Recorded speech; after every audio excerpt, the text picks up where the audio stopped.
Hello, beloved. Welcome to the Sacred Sister podcast, where we normalize the magic and sacralize the mundane. In this podcast, we open up dialogue on metaphysical subjects, self-healing tools, expanding consciousness, and deepening awareness. To support you in co-creating a life full of healing, meaning, and magic. I'm Britt, a self-study entrepreneur, spiritual wellness coach, and self-healing song channeler. And I'm Hannah, an astral researcher, priestess, and inner peace and transformation coach. And together, we're here to serve as your Sacred Sister.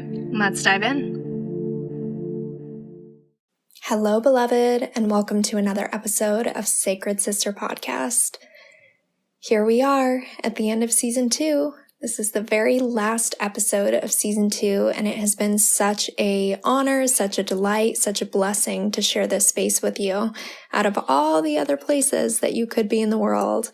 If this is your very first time tuning into Sacred Sister Podcast, then we extend an extra special warm welcome to you on this day. And, speaking of on this day, happy Earth Day. Not only is April 22nd, 2020 Earth Day, but it's the 50th celebration, the 50th anniversary of this day. What is Earth Day all about? How is it that we may focus our intentions, focus our conscious awareness of Earth Day and all that it represents within it? How are we able to fine-tune our own actions in order to protect Earth's natural resources for future generations? I really invite you to take a deep breath with me in this moment and contemplate that.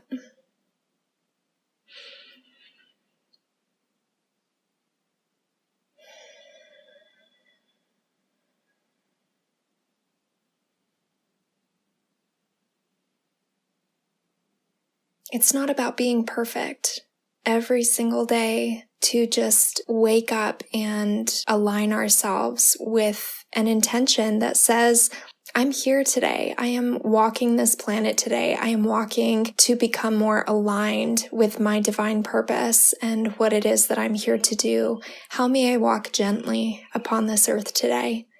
How may I tend the waters of this planet?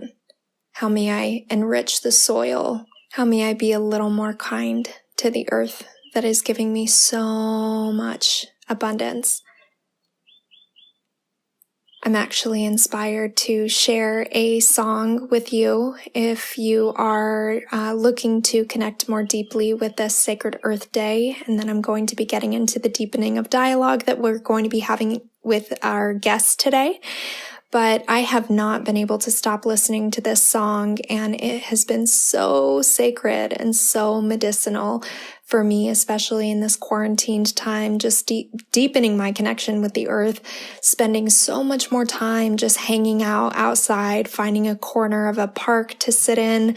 I've been roller skating a lot more, visiting parks. The geese just hatched in one of the state parks here in Las Vegas where I live. And I've been spending so much more time on my little grassy patch in my backyard, spending so much more time at my koi pond with my turtle, Dr. Ronald Chevalier. And this song has been so healing for me this week. It is by an artist called Ajeet Kaur, and Ajeet has so many really beautiful songs. There's one called Tonancin, that is the one that I'm talking about today.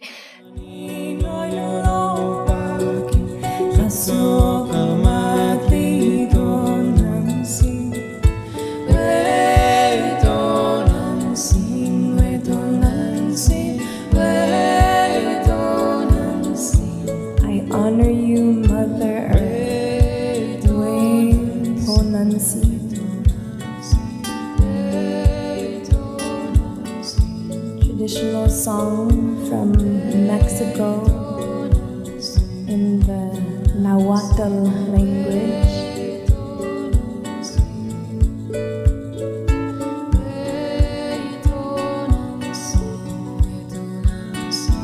So we open this space tonight, remembering this earth, this natural world, these mountains,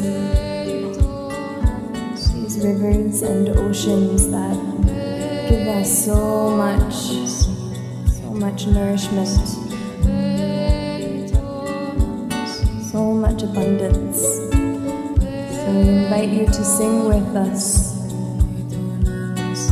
Vibrate this earth beneath you. Tonancin.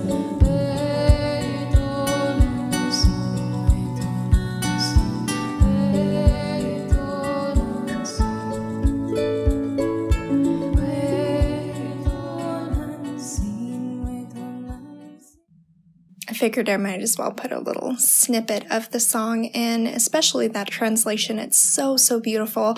I love that version. It's a 15-minute live version that you can find on YouTube. I'll leave the title of the video and all the details in the description of this episode.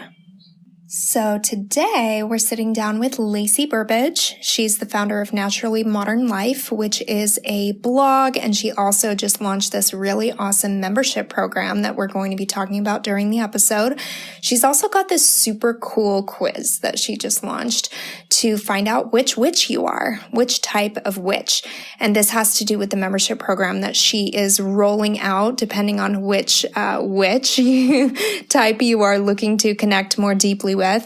Her blog features really beautiful topics, a lot of things on low impact living, recipes and remedies that are zero waste, magical thinking, mindful motherhood, and a lot of do-it-yourself articles as well.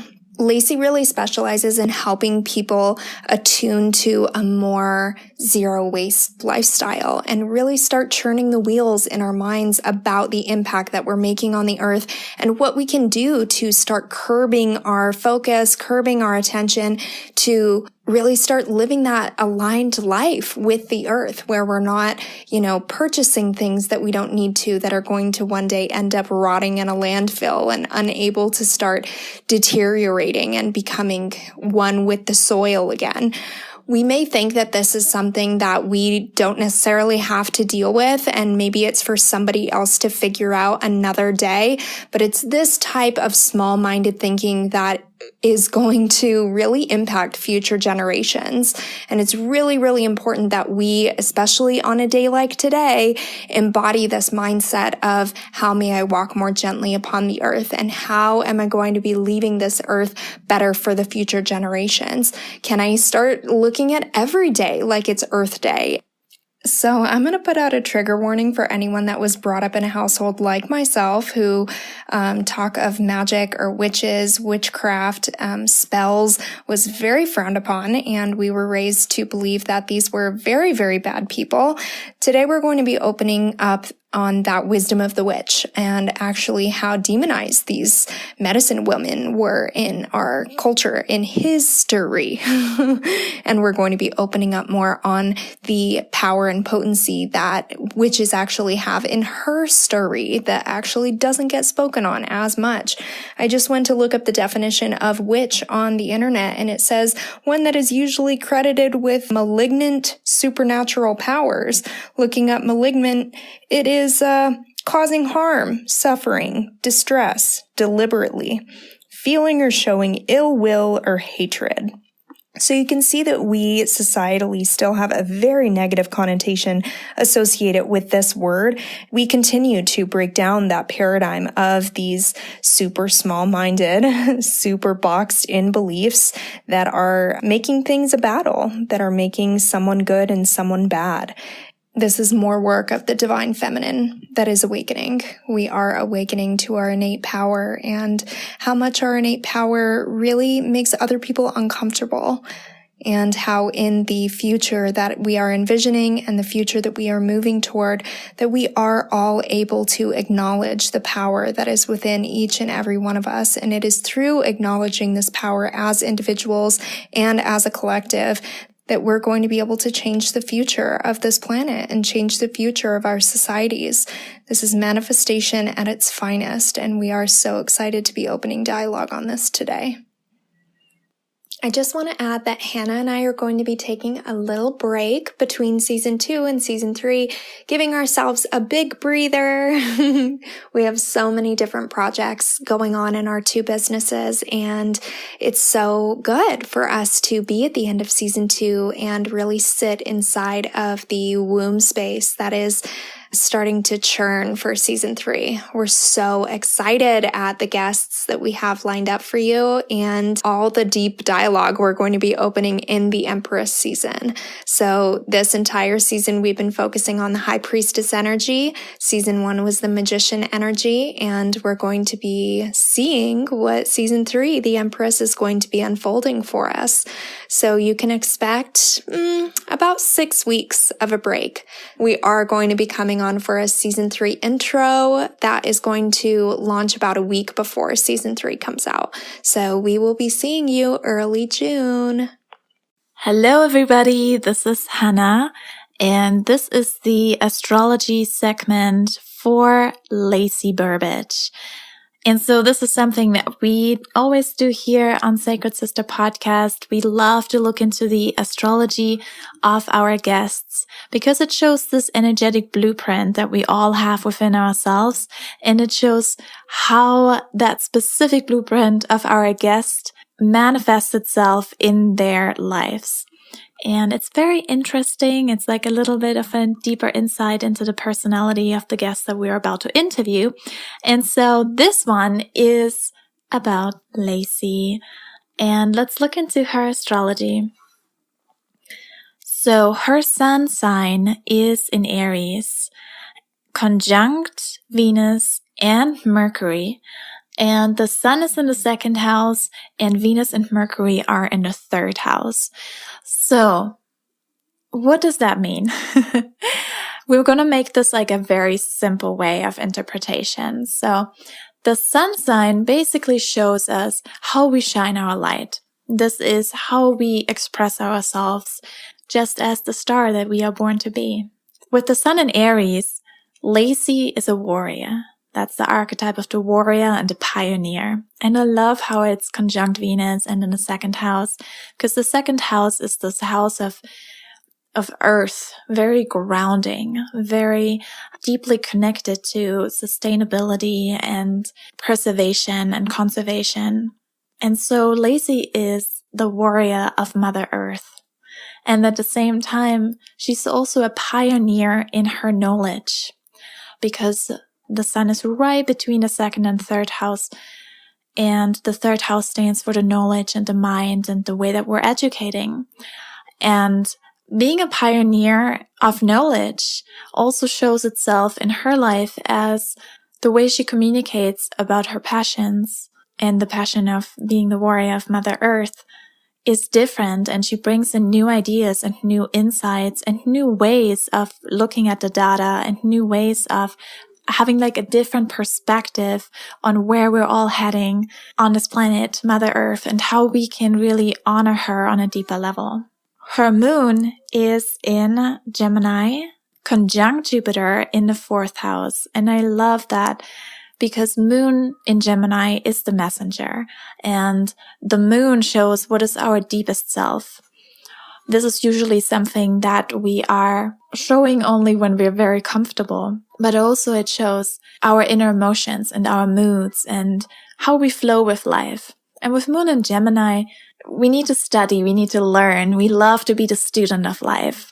And so Lacey is the student of learning how to be in sync and at the same time educating others about how to deeper connect with the mother, with the great mother. The 4th house is the house of the mother. So I love how it all comes together. And also the way that she homeschools her children, and she has different ways of crafting new things that are very much helpful in connecting deeper with being a mother, but also with connecting deeper with the great mother as well. And then last but not least, her rising sign is in Aquarius, with Uranus being in the 11th house. And Aquarius is the rebel, the outlaw, the free spirit, the one that thinks outside of the box, that is not afraid to be alternative.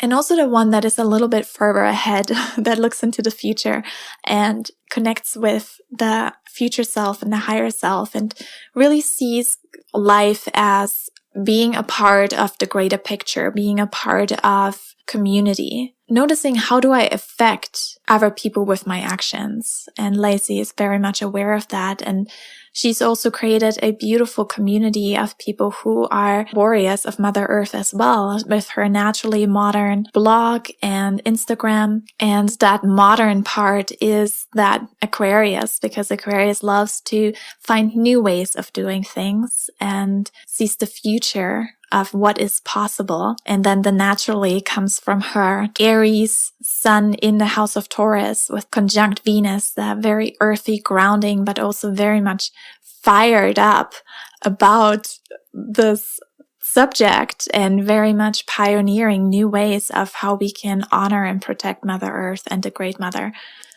So as you might see, Lacey is perfect to be interviewed for this episode on Earth Day. She is a warrior of Earth, a pioneer in knowledge. She is here to guide others to live in sync and connect deeper with the Great Mother.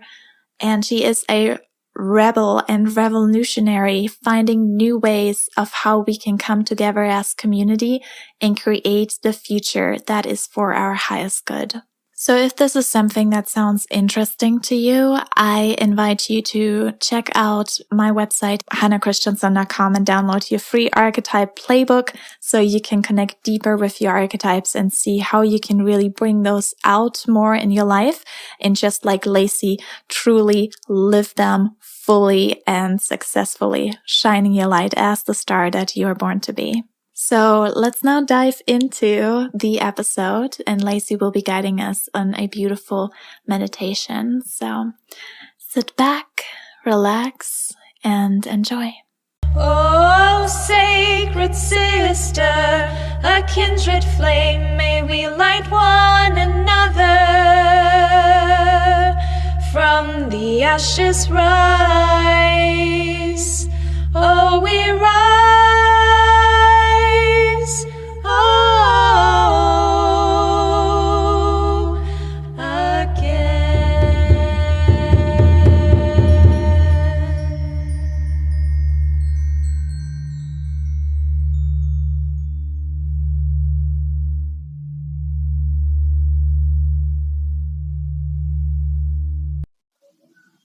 So I'm just going to take everyone through a very simple guided meditation and grounding practice where you can tap into the energy of Mother Earth, or as I like to say, the Great Mother.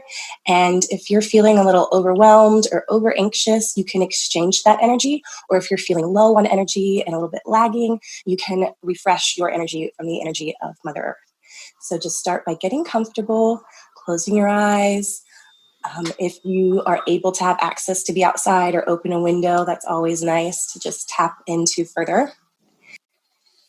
And just take a few deep breaths to calm yourself down.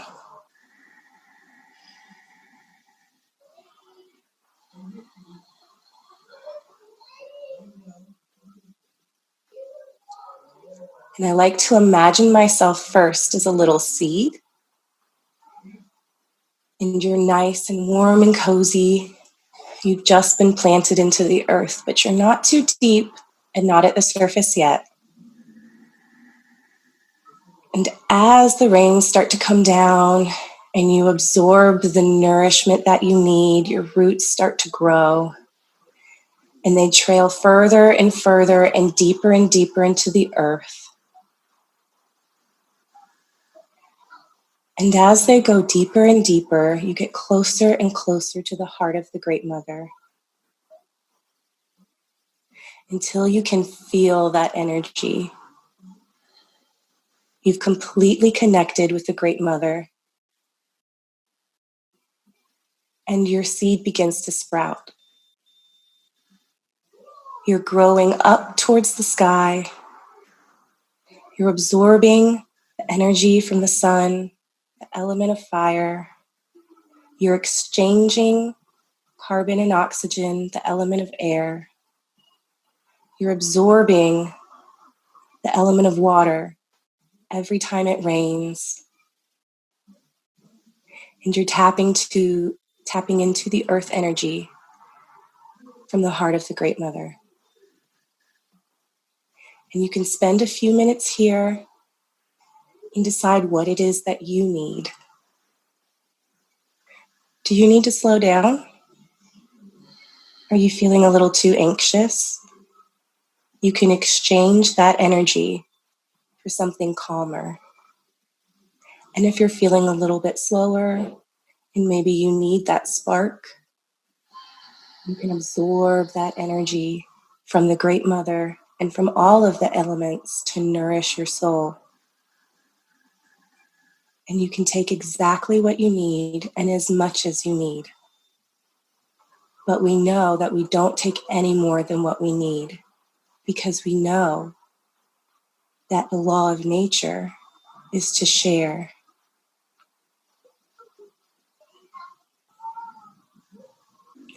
And as you exchange that energy, don't forget to give gratitude and thanks to the Great Mother for these gifts and all the gifts that you receive every day from her. Your food, your breath, the sunshine on your face, the warmth of a fire in the winter, the taste of cool, crisp water touching your lips on a hot day, the feeling of your feet in the grass. She is always there and always around you, and you can always call on her when you need. So if you feel fulfilled at this time, you can slowly come back. As the plant, you've sowed your seed, and more to come in the future. Those seeds will sprout new plants and further tap into the heart of the Great Mother.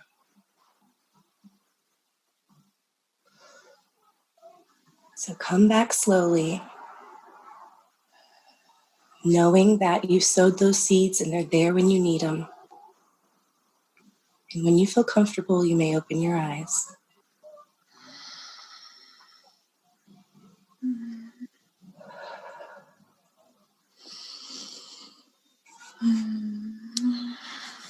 Thank you. Wow.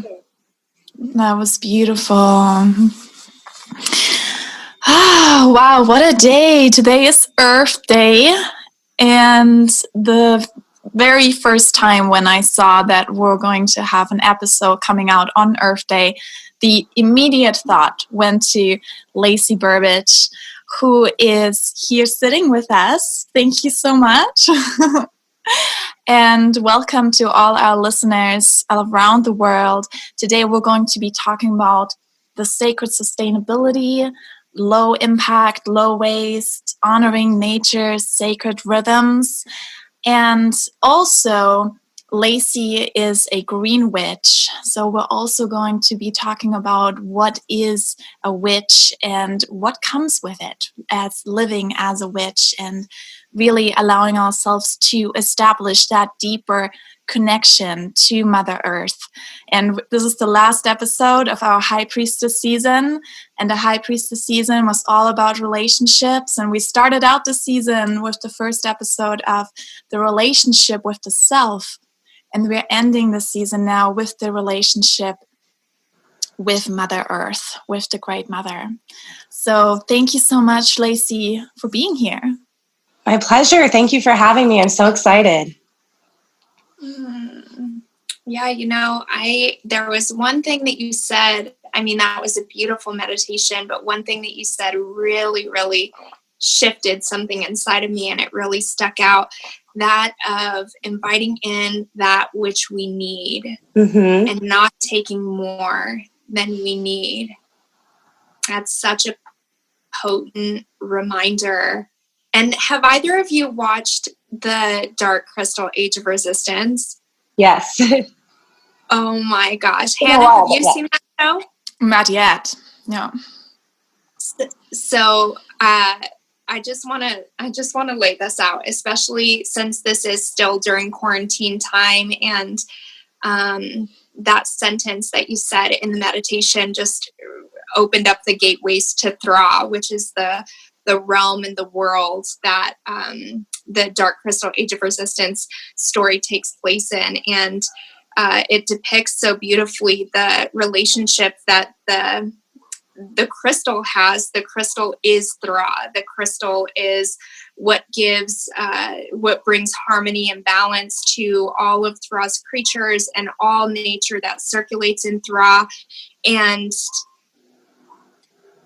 the Skeksis, which are like the evil doers, are harnessing, they're drawing the energy out of the crystal to keep themselves alive, to keep themselves immortal, so that they can still stay reigning as the supreme genus and keeping control over Thra.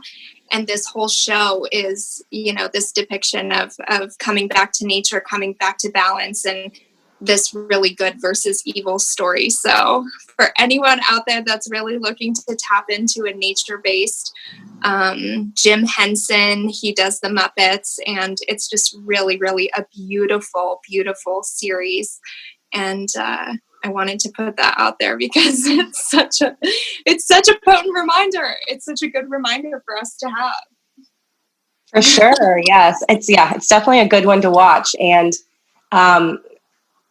if I can remember, it's been a little while, but that's something that it was okay to play when my kids were around too. And I find that kind of hard to find something that I'm super interested in that isn't a cartoon necessarily. So that's a good choice for that if you have kids.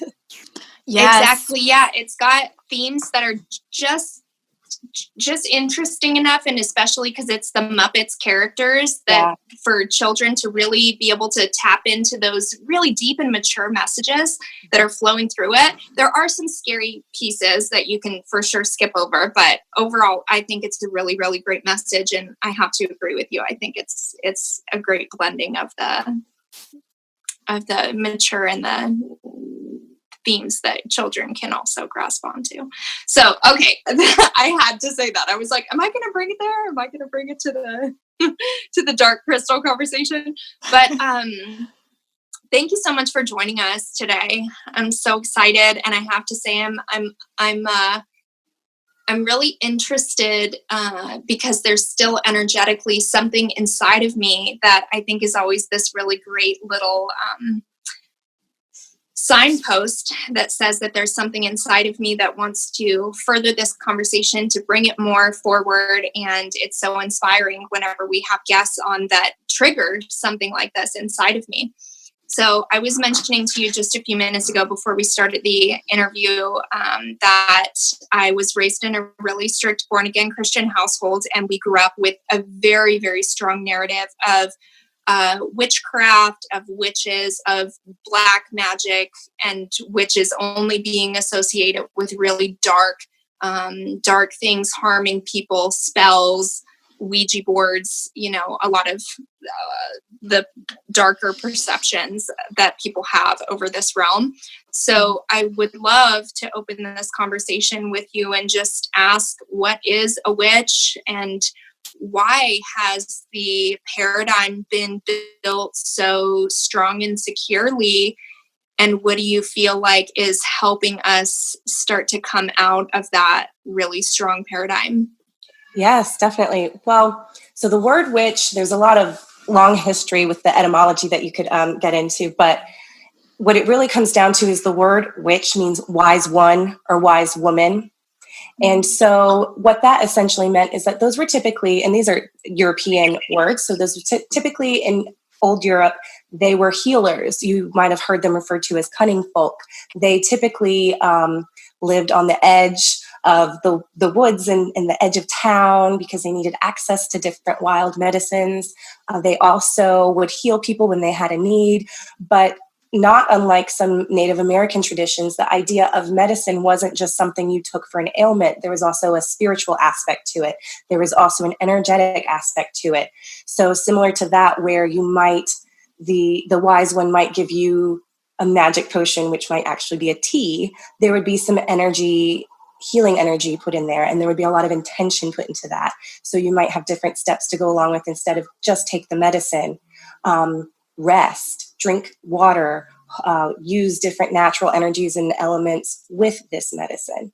And so that eventually turned into a little bit of a, we'll say, bias against the cunning folk or the wise ones, where traditionally the thought is that the Christian or Catholic Church, with the Inquisition and all of that, there was a lot of fear-based. And so it became something where people were taught that these people were outsiders and they were dangerous and they were scary and they were doing the devil's work.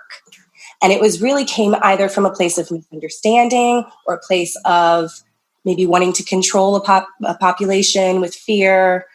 Who really knows necessarily, but there are different theories around that. And so we, throughout time, have been taught that witches were bad, witches were evil, witches were doing the work of Satan. But if you talk to anyone who identifies as a witch, one of the first things they may tell you is, you don't even believe in Satan. So it's really hard to do the devil's work if they don't exist to you. So that's one thing that I think is a common misconception is in Abrahamic religions. So that's Christianity, Judaism, or Islam. They all stem from an Abrahamic religion. They typically have this model of good versus evil. But if you look at other paths, religions, or spiritualities, you don't always have this dynamic of good versus evil. You might have a balance of things, or you might just have a general philosophy of enlightenment, or you might have different paths. And so also the word witch doesn't necessarily mean that that's your religion or spiritual path. It could just be your practice. So if you could also be a Christian witch, meaning that you work with energies and you understand energies on a deeper level, but it doesn't take away from your spirituality or faith. Now, that's probably hard to, I imagine, being a Christian witch if there's some conflict there, but they exist for sure. Mm-hmm. Yeah, it's so fun. Thank you so much for that, because I've had the same kind of connotation with the word witch, and it actually, I have a really cute story that I wanna tell. It was the night before I got married to my husband, and it was our German wedding. We had 2 weddings, one in America and then one with my family in Germany, almost like a year later. So that was in 2014. And the night before our wedding, I had this dream that I was in a village, old European village, and suddenly these people gather around me, point at me and say, witch, witch, witch. And they have these like torches and just like circle around me. And I'm in the center and I'm like, what are you talking about? I'm not a witch. And that was like before I was looking into any of this stuff. So I really had this like really bad connotation with being a witch. And I'm like, I'm not a witch. What are you saying? And while I was saying that, wings started to grow out of my shoulder blades. These like huge black wings. And I was like, oh, wow, what's going on? So all these people around me were super scared and looking at me. And then I'm like, swirl around like a storm. And I go up into the sky. And I dive into the ocean and come out on the other side. It was like super quick. I come out on this beach. And I see a cave, and I knew that cave, and I knew that there was someone very important sitting in that cave. So I walk into this cave, and there was an old wise woman who was living in that cave. And so I sat down to her, next to her, and I said to her, isn't being a witch a bad thing? And she said, it is your choice. What do you do with your gifts? Mm-hmm. It is all your choice. And then I'm like, okay. And then she offered me some chocolate ice cream, and then the dream was over and I woke up. I'm like, oh, wow. And that kind of started for me when I really allowed myself to dive deeper into being a witch and allowing myself to call myself that or see myself as that.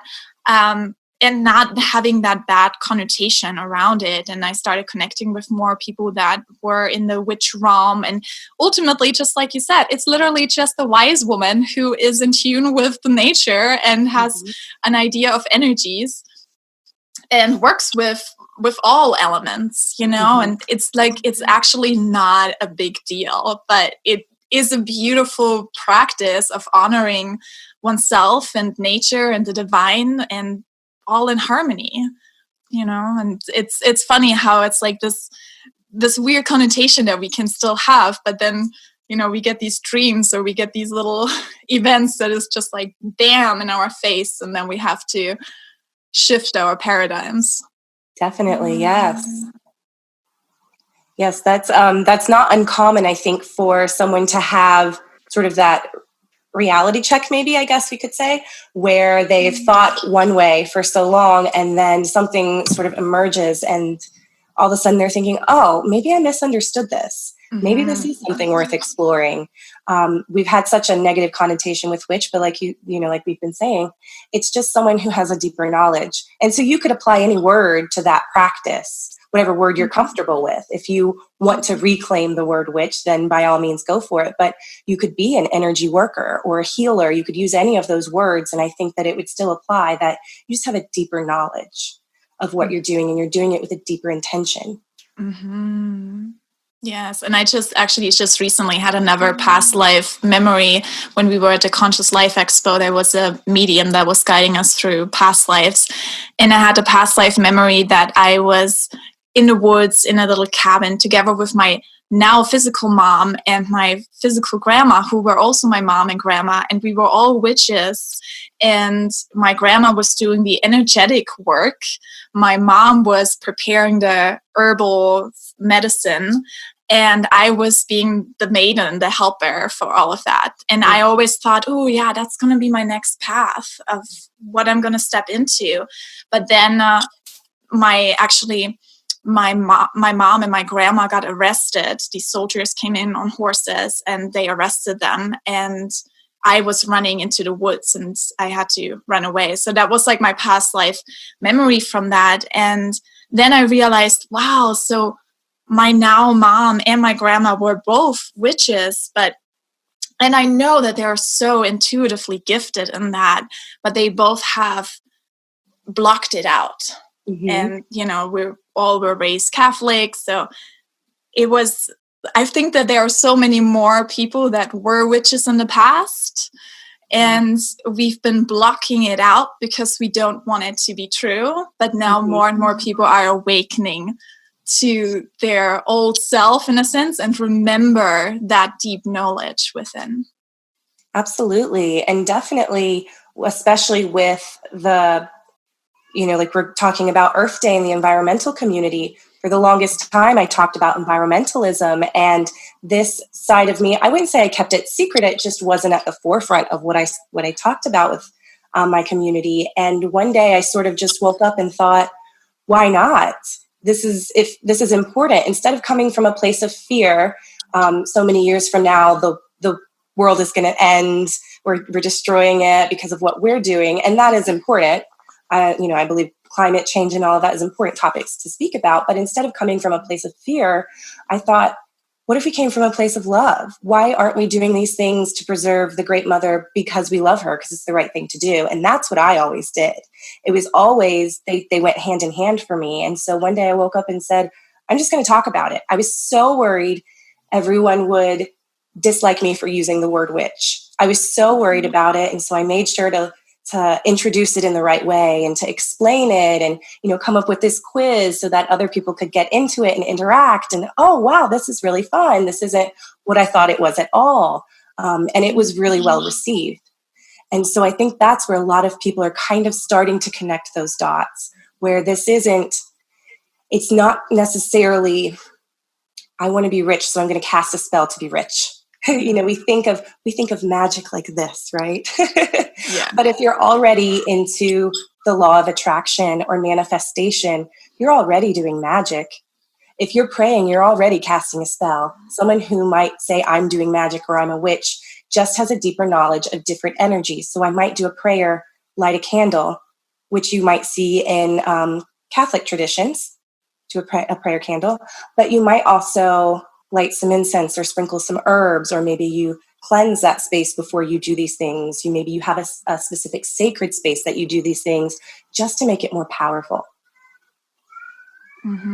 Yes, and you mentioned the quiz, and we're gonna link the website or your website into the description. And that quiz, I did the quiz, and I turned out to be a kitchen witch.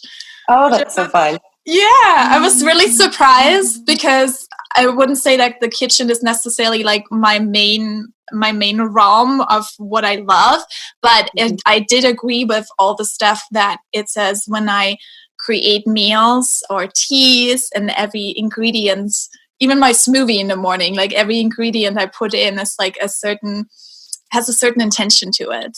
Yes, and making it a sacred work. Yeah, even just something mundane as cooking or preparing meals can be so sacred.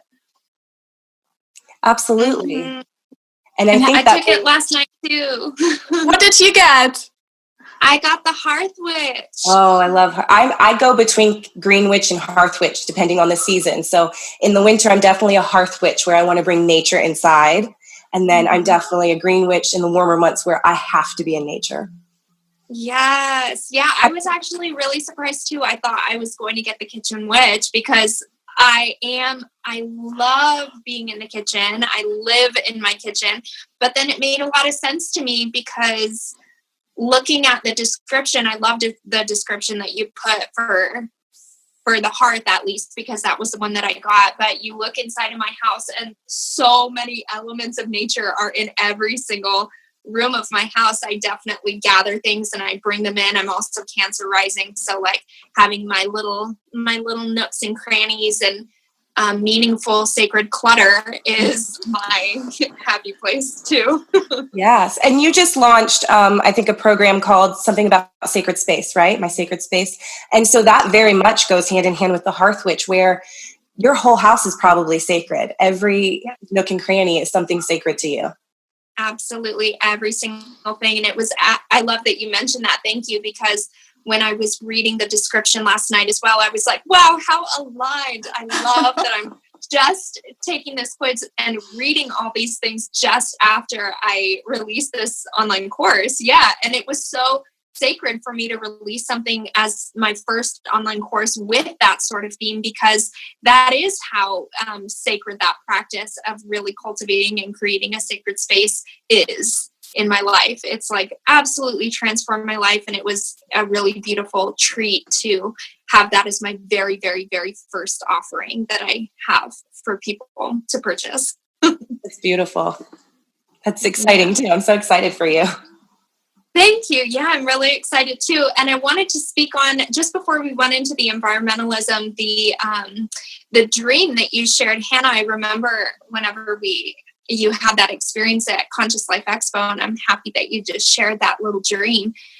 Both of them, or the past life memory and the dream. So as the self-inquiry has started really picking up in the last 2 years about, where the beliefs have started coming from, or where the beliefs have stemmed from as far as my perception of what a witch is, and, really breaking down that paradigm.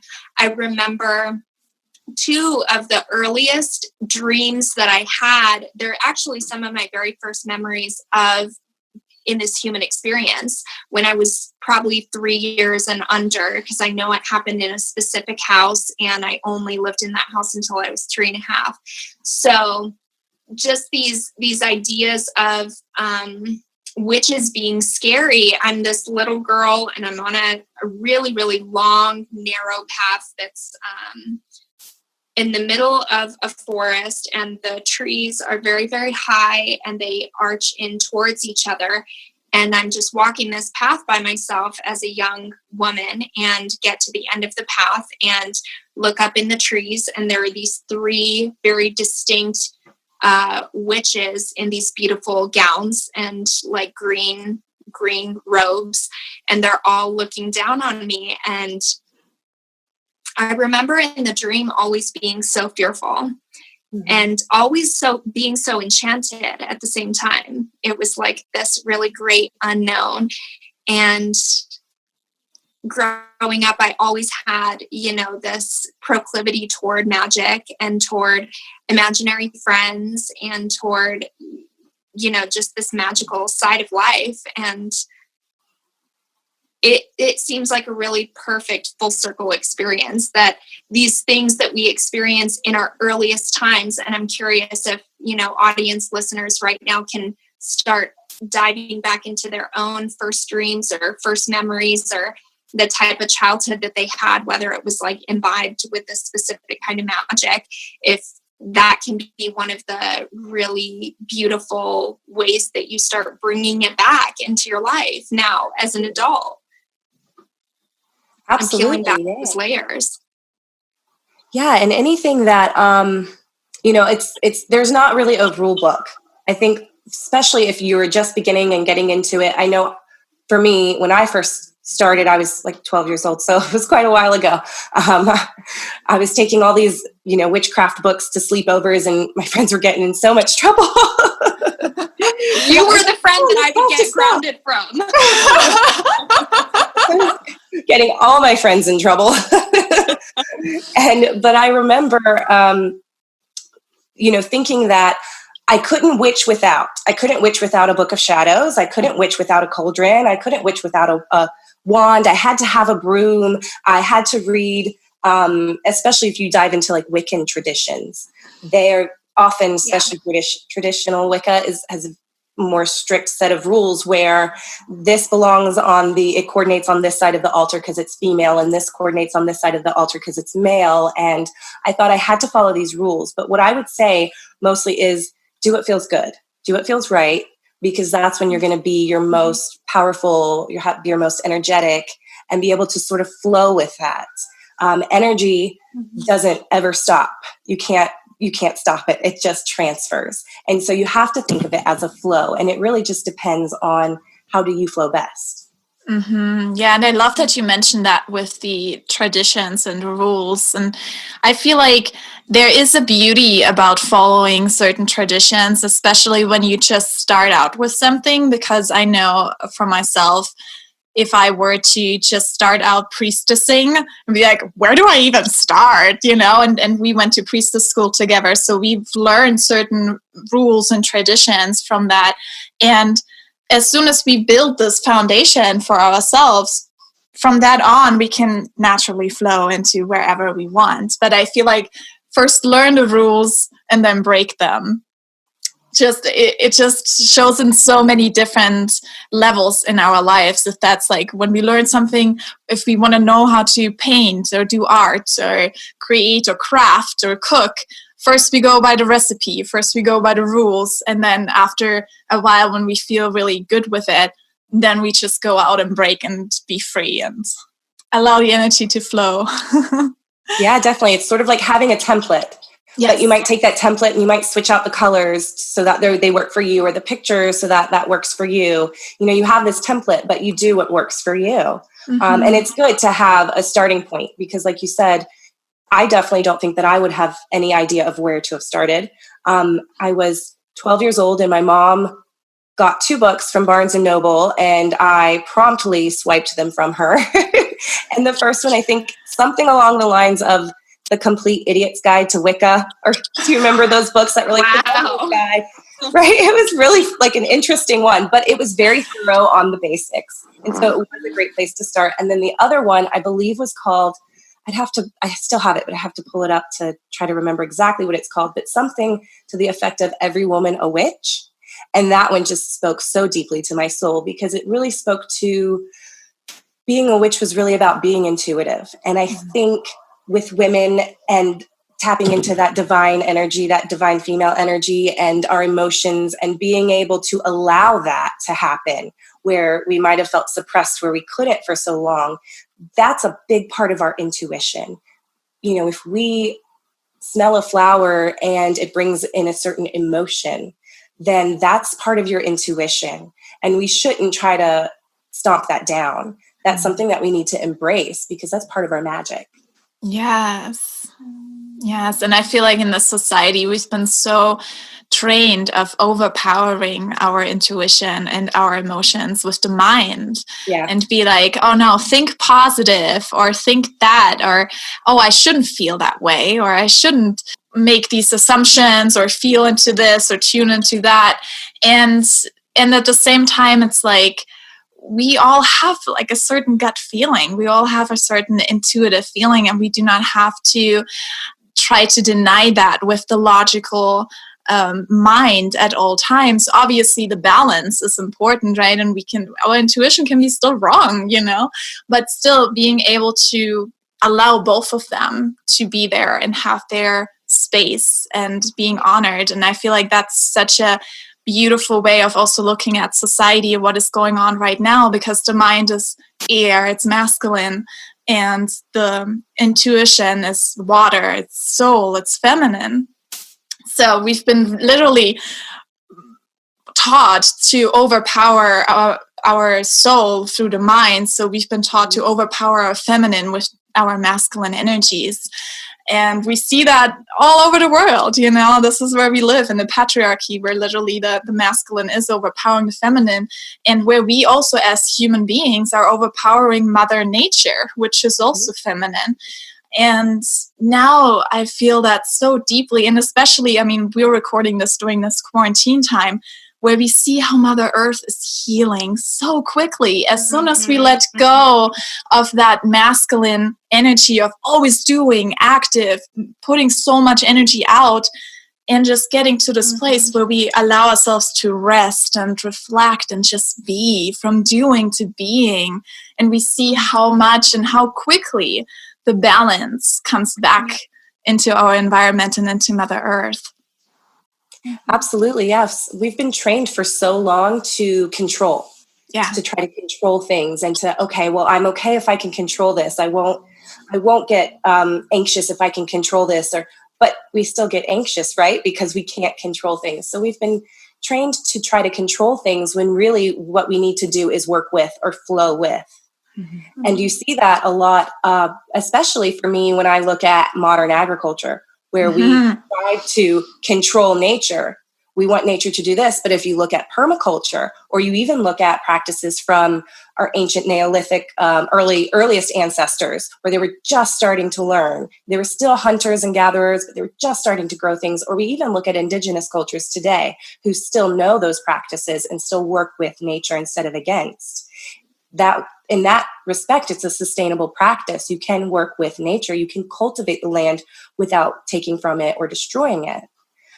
And so for so long, we've been trained to control our emotions, our environment, and to have it fit into what we want.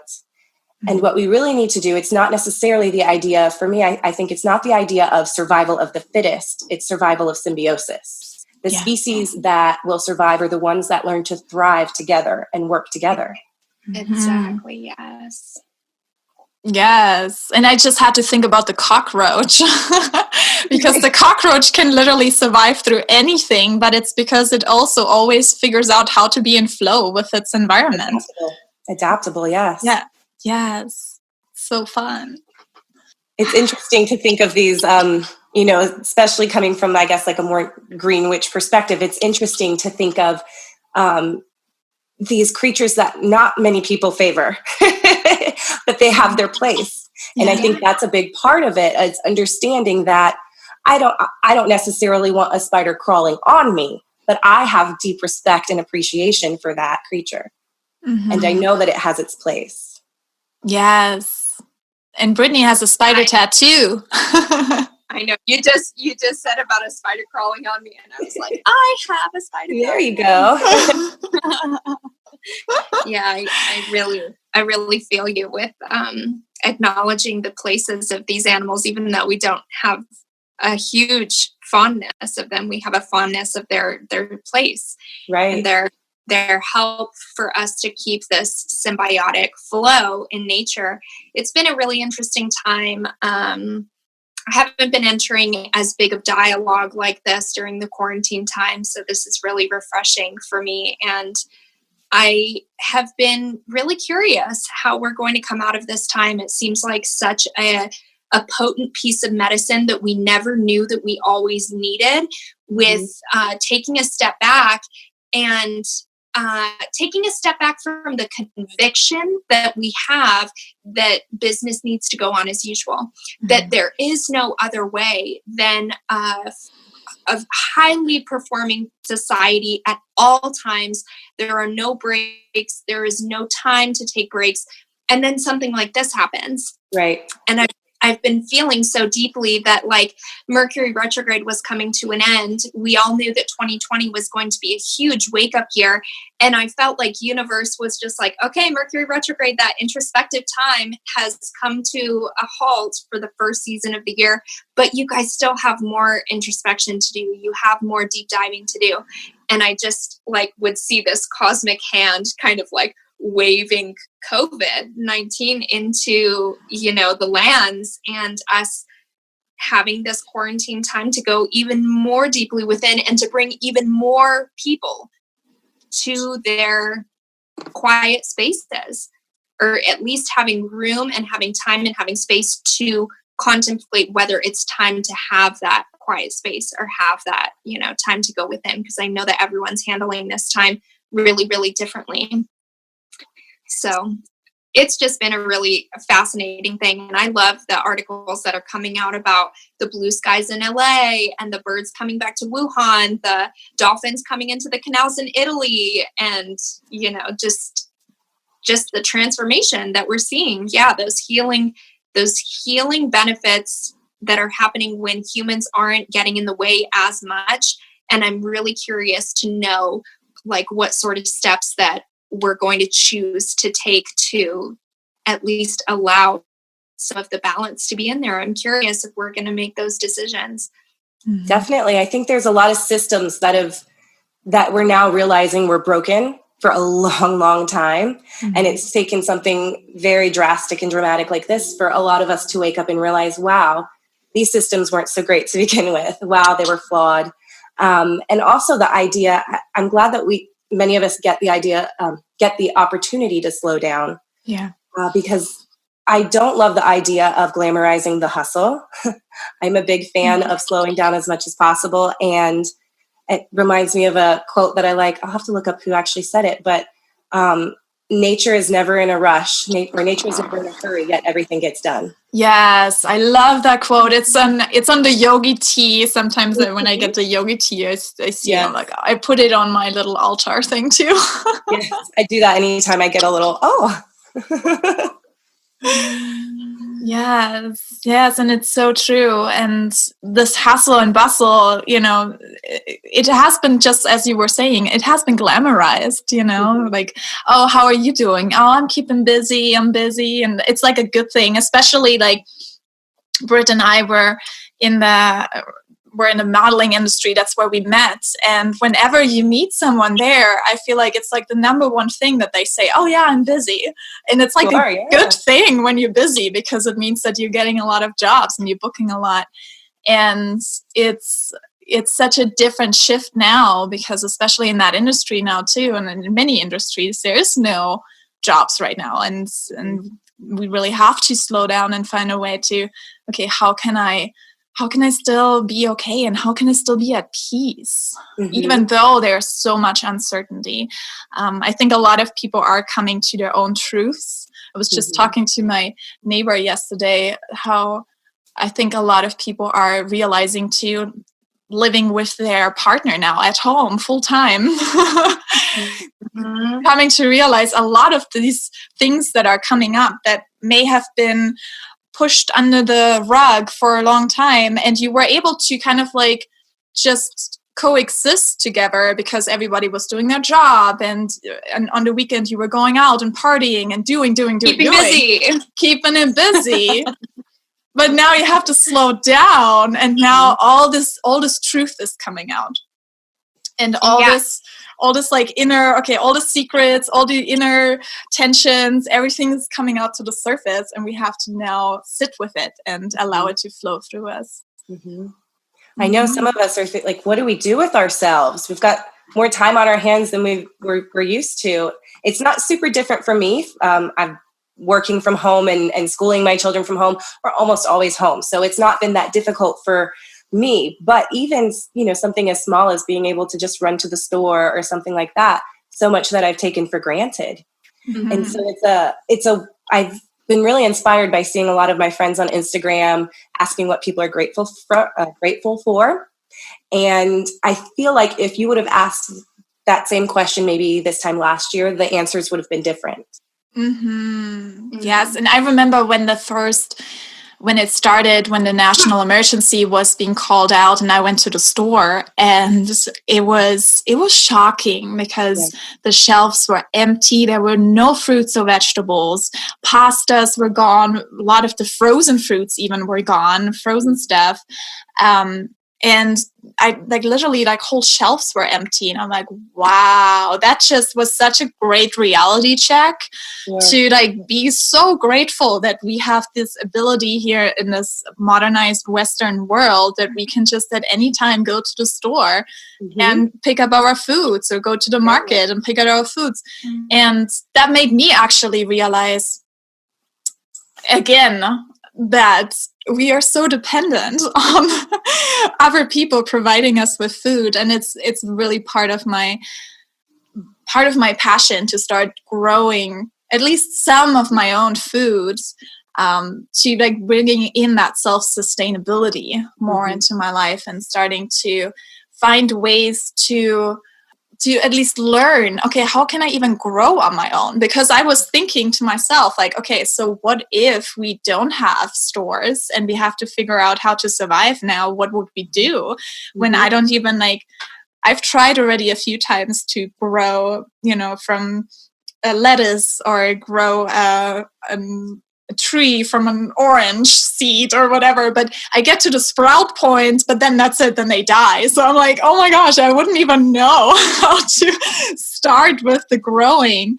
And so it's literally part of I actually just said that to my husband yesterday. I said, I want to bring in a garden teacher, like a green teacher who helps me with my green thumb, so I can learn how to grow these plants on my own in case there is something, and at least have an idea of wild crafting and what can be eaten from nature, from the wild. These are such basic and necessary gifts and knowledge that is so needed.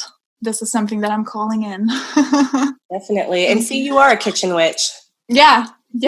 All about your food. Something my friend Troy from Mona Life Org, or Mona Life Org. He's just extraordinary in that he has taught me so much. He had a property here in Las Vegas, and he just let the property rewild itself. And we would go there and just pick all of this food that, the average person might be spraying to kill in their yard. And it was weed, it's a grass, but it actually produces, it was wild millet, things that we would go to the store and buy. It was wild millet growing in his front yard. And me and my son could go and just harvest wild millet. We could harvest wild mung beans. We could harvest all of these foods that grow here. And Troy has this concept, he calls it lazy farming, where instead of planting what you want, you learn what grows. And perfect. And again, it's just working with nature. There's no reason why we need to take something that grows in cooler climates in Europe and try to grow it here in the desert. Because we want that spinach, when in reality, wild lamb's quarters grows here, and we could eat that the same. Wow, I love that. Lazy farming, that sounds like something that I could totally get into. Someone to touch base with about, if you're not good at gardening, he will make you a good farmer, a good gardener. He will help you grow anything. Awesome. Perfect. Here it is. See, I just called it in yesterday, and this is how magic is happening. We're just sending out the intention, and then we're receiving it back. It's so fun. Thank you. Definitely. Yeah, that's such a beautiful way of spinning the outlook on farming and gardening, because even as you were talking, Hannah, about wanting to, harvest more and grow food for yourself and become more independent in that way, I'm over here thinking, and I'm like, okay, all of us are in Las Vegas. All of us are in basically a desert where, people at this magnitude should probably not even be living here. And then you come in with the conversation about learning how to grow what grows naturally in that climate, which is perfect. And it wasn't even a perspective that I was thinking of at all, because in my perspective, I experienced the summer's here and I'm like, man, nothing's supposed to live here except like dry cacti and, some types of weeds. But that's perfect because a lot of the weeds actually are naturally growing, something that we will pay so much money to have the organic version at the supermarket. Definitely. And a lot of people don't know is that Las Vegas means the meadows. So this used to all be very lush meadows. It used to be grassy, and that's so great for carbon exchange. Grasses are so amazing. I think trees get all the credit, and they're definitely amazing, but grasses and algae do so much work that we don't realize. And so it's interesting because now I've come to a place where I could walk outside and I could find a dozen things to eat. Just by what people would consider a weed or it's useless. And I've learned most of the plants that I actually come in contact with are edible. And we're taught for safety reasons not to eat just anything. So that's understandable.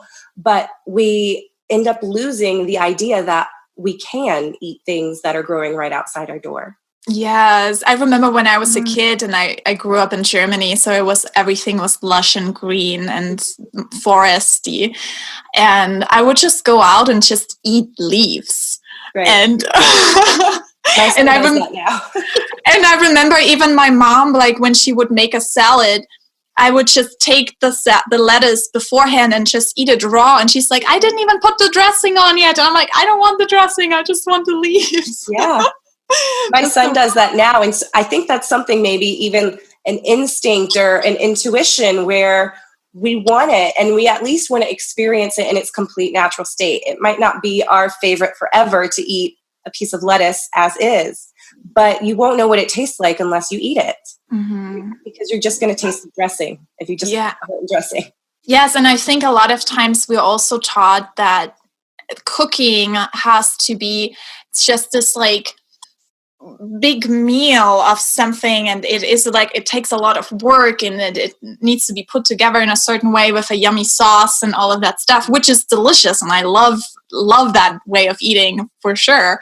But then also at the same time we can feed ourselves on such a more simplistic way as well, and it's actually about like training our taste buds from the need for all the spiciness or the spice or the sauces and the dressings and everything to just like more the raw natural way of what nature does provide to us. And at first it's going to taste weird and it tastes a little bland and it's not as good, but the more we do it, the more we're going to feel like, ooh, that tastes so much better. And then when we do put dressing on it, it's almost like too much.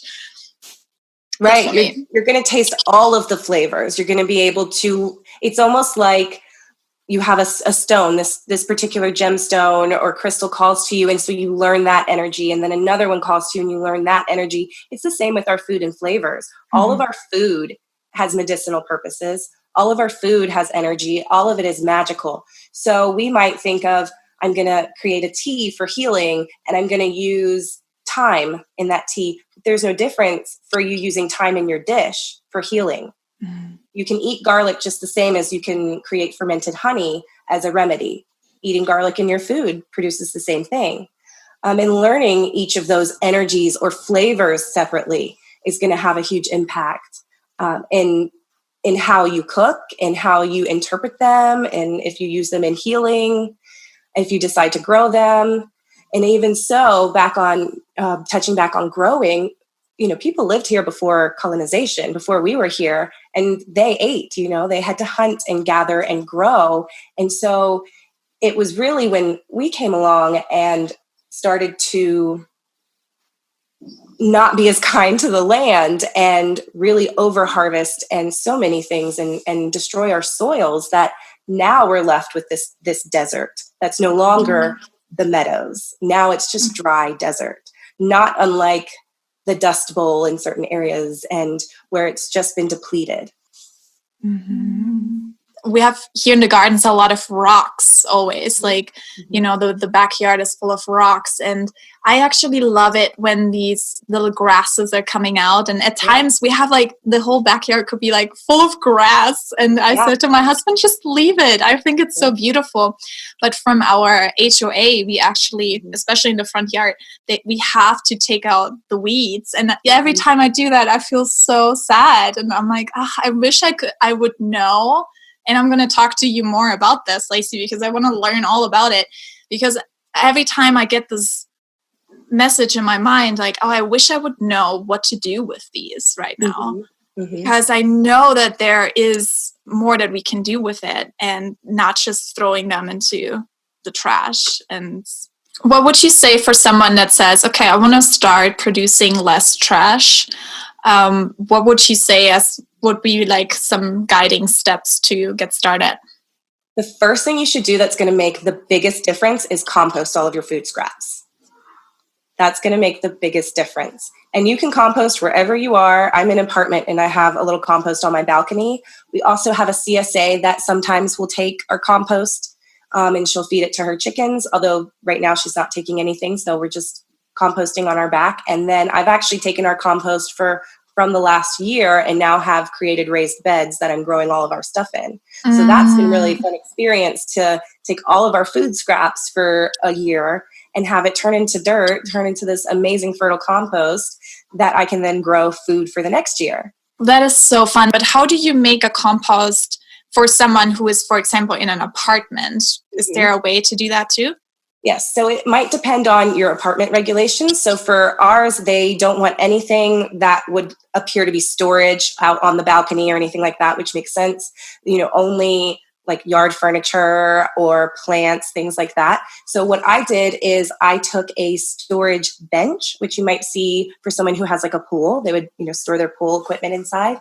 And then I took out the bottom because it wasn't super sturdy on the bottom. And I put a storage bin inside, drilled holes around the side. Very important. Don't do it on the top because when it rains, it's going to flood your compost. Drilled some holes around the side and it hides right in there in this bench. And I've had people come over and sit right on it and say, where's your compost? Sitting on it. Genius. I love how crafty you are too. So something like that is really helpful.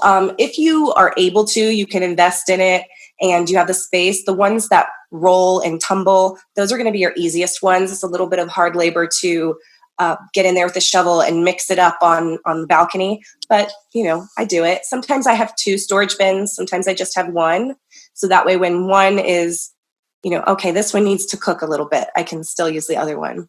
And I think that composting is one of those things that you have to learn to enjoy the process because it will probably gross you out in the beginning. You will get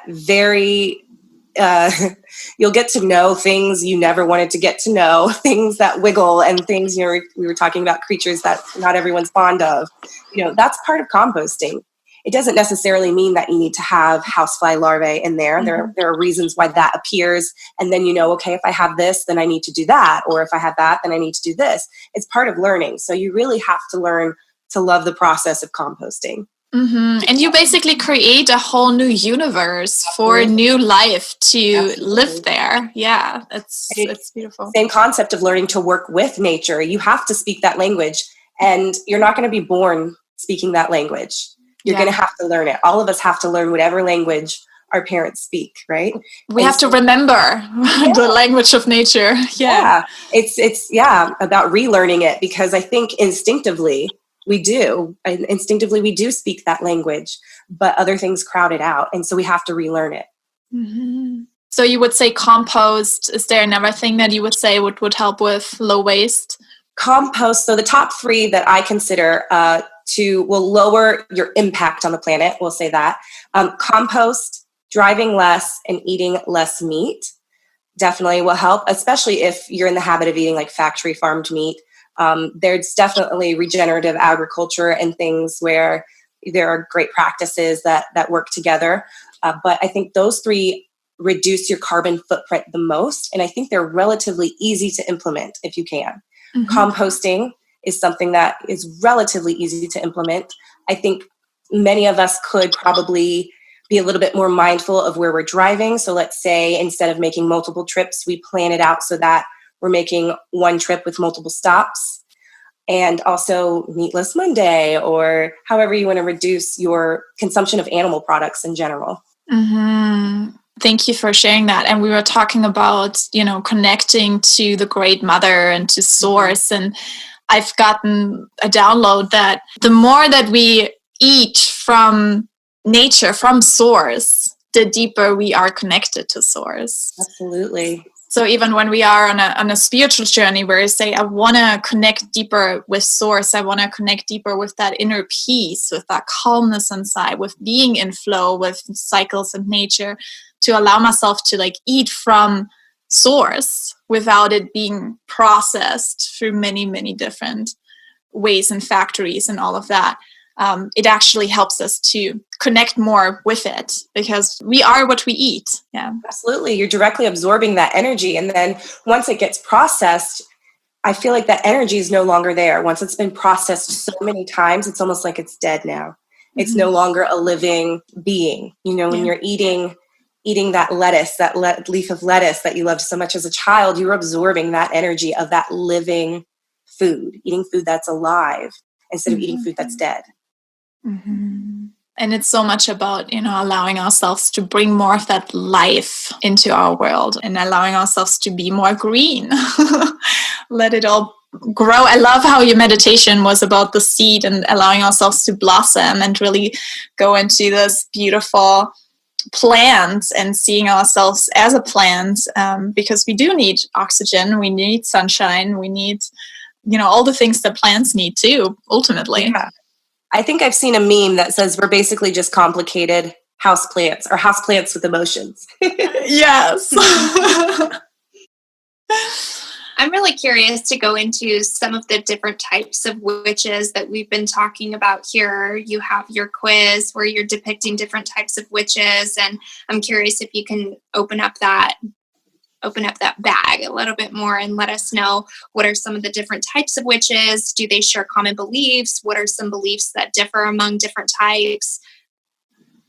Definitely. I would say it's very individualized. So just because I have a certain list doesn't mean that that's the only and official list or only witches that exist. You might find different witches that, so for example, we'll start with the 3 that I have in my quiz. We have a green witch, and a green witch is very much the embodiment of the wild woman, the woman who wants to make her home in nature, whereas the hearth witch wants to bring nature inside. And so the green witch is very in tune with all of the aspects of nature and can appreciate all of those aspects of nature. So even the roach that no one has any fondness for, the green witch will understand that energy, will understand. And for example, the spider, the green witch would know how to work with the energy of the spider. So if the green witch wants to create something, they might take a little thread of a spider web that they found in nature that's already been, it's no longer in use. They wouldn't take away from one that is currently a creature's home, but they might find a thread of a spider web, and that might go into their working or their practice because they're trying to weave something new. They're trying to create something new. That would be some way that a green witch would tap into the energy of nature, and in a way that another witch might not think to do that. Or say the green witch finds a butterfly that has passed on, and it's just laying on the sidewalk, but they might pick up that butterfly and use that because they're going through a process of transformation. And so the energy of that butterfly is a gift from Goddess. That is a gift. If you see a feather cross your path, that is a gift. And so I will often take that feather and I'll say, this is a gift of the element of air. What do I need to remember? What is the Great Mother trying to tell me to remember about the element of air? Or how does that fit right now? So that would be an example of how the green witch really works differently with nature and really can appreciate all of the aspects, what we consider good and bad in nature. The kitchen witch, I think I was explaining to Hannah, the kitchen witch might not necessarily love being in the kitchen or have the best culinary expertise and experience, but everything's done with intention in that kitchen. So even if they're washing dishes, that's a sacred moment. Even if they are just sprinkling salt, there is an energy in that salt. That's the representation of earth. There's something special there. Their secret ingredient is always love. So there's always something there. They have an understanding that this is going to nourish and nurture. This food is medicine. This food is very important. And then the hearth witch would be someone that understands. It's almost taking green witch and kitchen witch and sort of putting it together, and understanding that every space inside their home is sacred, and that everything inside their home has a purpose. Nothing is there just because. It's not, I need something tall on that shelf, let's just go grab something. It's there because that is special. That is their living altar. Their home is their living altar, and they're always moving through it, and everything is a moving meditation, so every act is sacred. Now you have different witches that might draw on more specific energies. So maybe a sea witch. A sea witch is very much into maybe the beach or the ocean, and that is their element of water that they like to work with, but in that particular setting. So you might have a different witch that likes to work with water, but their setting is more of a river. Mm-hmm. You could also have an elemental witch, which works with all elements, all 4 elements, and draws on those in a more specific way. So they might set up their altar, always has the elements, the 4 elements, or they might always have the elements marked in their home with the sacred directions and the corresponding colors and themes. So that would be an elemental witch. You might have someone who considers themselves something that you may never even heard of, like a pink witch. They might have something that has specific meaning to themselves, that they've just decided to call themselves a white witch or a pink witch, that might not necessarily have a more common definition. Yeah. And I feel like the commonality of all of them is creating meaning and making the mundane magical. Absolutely. Absolutely. That's the tagline to my website, transforming the mundane into the magical by cultivating mindfulness. Yes. And it's the tagline for Sacred Sister podcast too.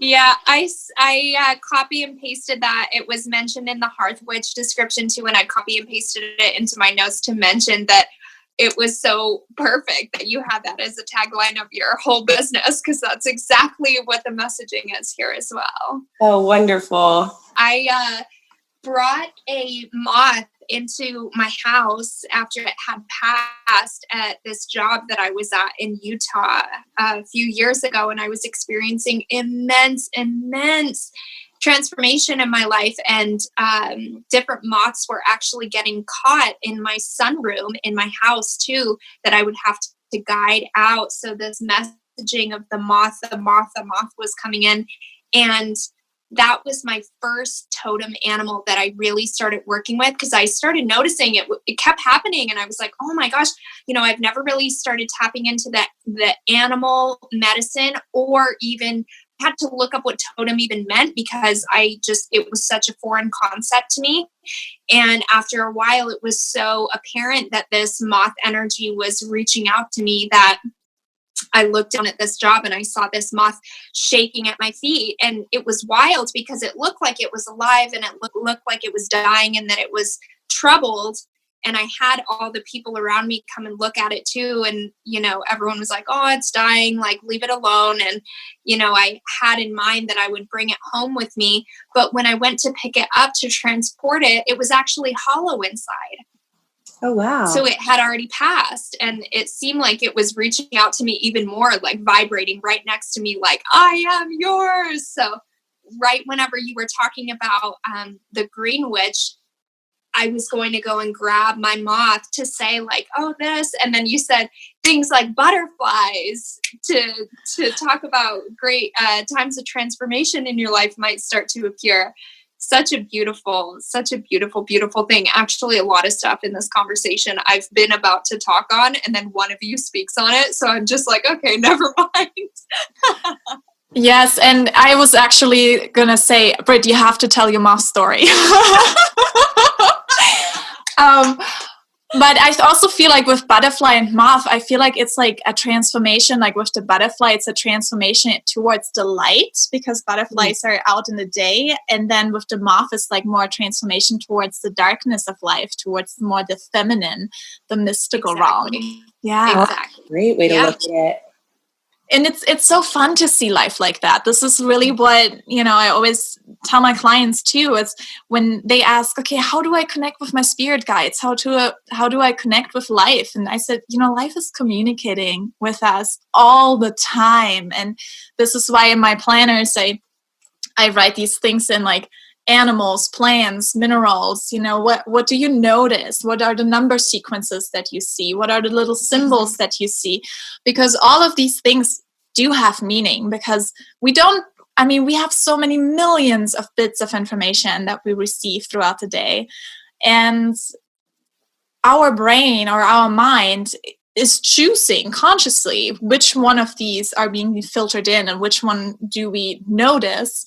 And so allowing ourselves to see, okay, why did I notice that moth? Or why do I notice this ladybug here or this lizard here? Like, okay, what is the message that this can give me? And allowing ourselves to see life through that different lens of, this is a gift that I'm receiving right now. It's not just a random thing. It's not just there because, it's nature. I'm in nature, so obviously I'm going to see something. But it's more like, oh, wow, I see this as a gift, and I can have a meaning, and I can get a message from it.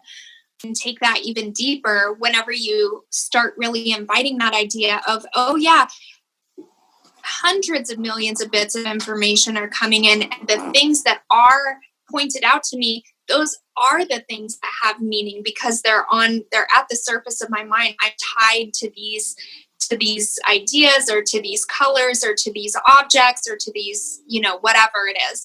And then starting to inquire within and say, oh, well, where did that meaning start taking form? And since I am already aware of the things that do have meaning, I can actually start cultivating things that I desire to have more meaning within.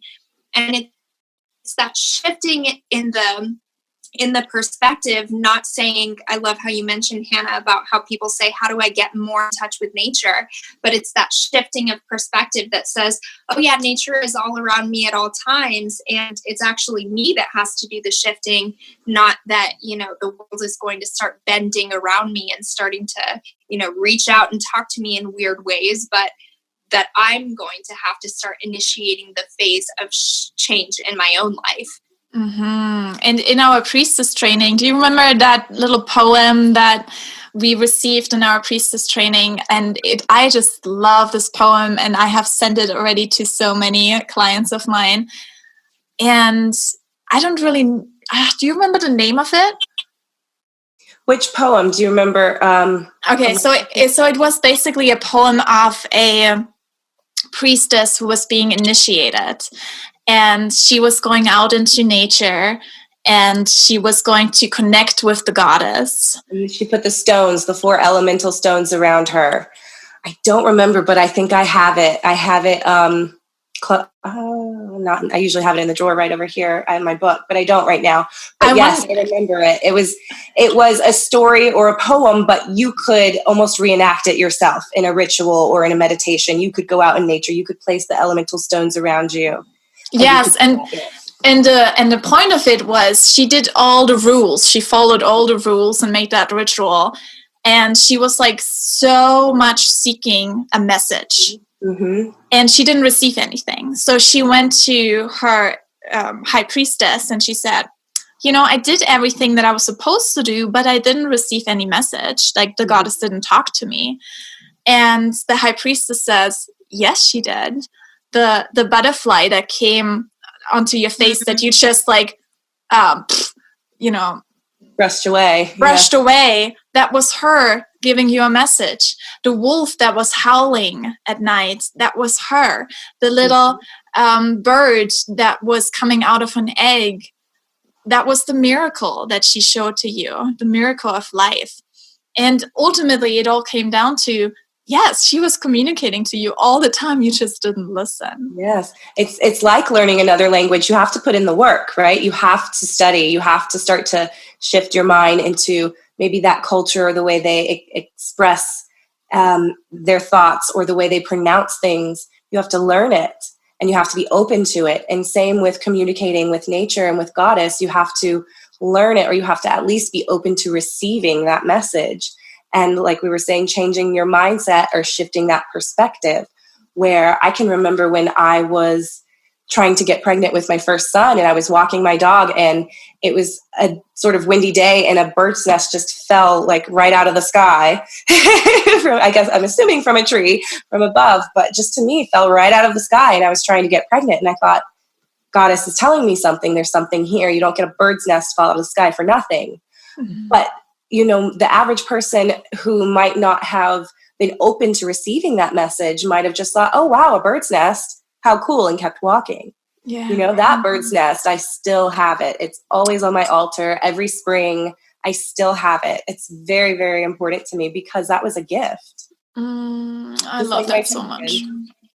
I'm getting goosebumps right when you said that you still have that. I'm like, oh, those are these beautiful, special, magical moments that we have in our lives and that so many of us have, but are we making them sacred? And it's all up to us to give it meaning, to give it the sacredness, and to see the gift in it, and to not overpower it. Again, what we were saying, overpowering it with the mind, with the logic, but just allowing ourselves to feel into it of like, ooh, what does this mean to me personally? Mm-hmm. Yes, and that's a big part of with sacred sustainability is that I like to say, that's one aspect of it, but also the preservation and the conservation, that's a sacred act as well. The earth is our mother, we have to take care of her. And so that's a sacred act. And in doing so makes the earth more sacred when we care for it and we show people that we care for it and that we care for it so deeply.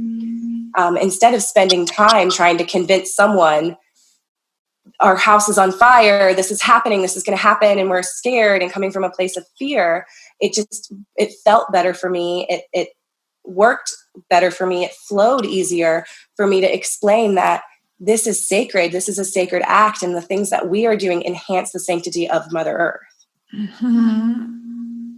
Instead of focusing on destroying the old, focus on creating the new. Yeah, exactly. Mm-hmm. Oh, I wanted to talk about what you were just saying about the springtime, whenever you bring out the nest. That might be something very nice to go through those different seasons and sort of talk about how the sacred spaces or altar shapes can take different forms and different pieces for the seasons come out at different times. Would you like to talk a little more about that? Yes, definitely. So there are different things that you could do to, I call it living in sync with the seasons. So you can honor each season. Each season has a different energy to it. So much like Hannah does in her planner with the moon cycles, the phases, and the seed, it's the same for the whole season. It's a whole wheel, and it's ever changing, but always connected. And so I like to name them differently other than spring and summer and fall. I call them, we have midwinter, which is not uncommon, midwinter, but that goes into this, from midwinter, it goes into the season of planting. And so that would be the season of the seed. And then it goes into mid-spring, which is the middle of spring. It's the height of spring. And that goes from there, it goes into the season of growing, which is summer, and then midsummer, and from midsummer to the season of harvest. And so you can see how the seed sprouts and grows and blooms. And then from mid-harvest, from the season of harvest to mid-harvest is the season of rest, and it brings you back to midwinter. So if you think of, if we were growing our own food, we would follow this cycle with nature. We would plant our seeds in the season of planting. We would grow our food in the season of growing. We would harvest our food in the season of harvest, and we would rest in the season of rest. We would have much less field work to do on our gardens and our farms during the season of rest in winter. But that doesn't mean that you're not planning what is coming up next. And it flows from one to the other. That cycle is always going. That rhythm is always going. Mm-hmm. And so what I like to do, and it's a very common practice, is each season has a corresponding energy. And so for springtime, you would have the season of air. For summer, you'd have the season of fire.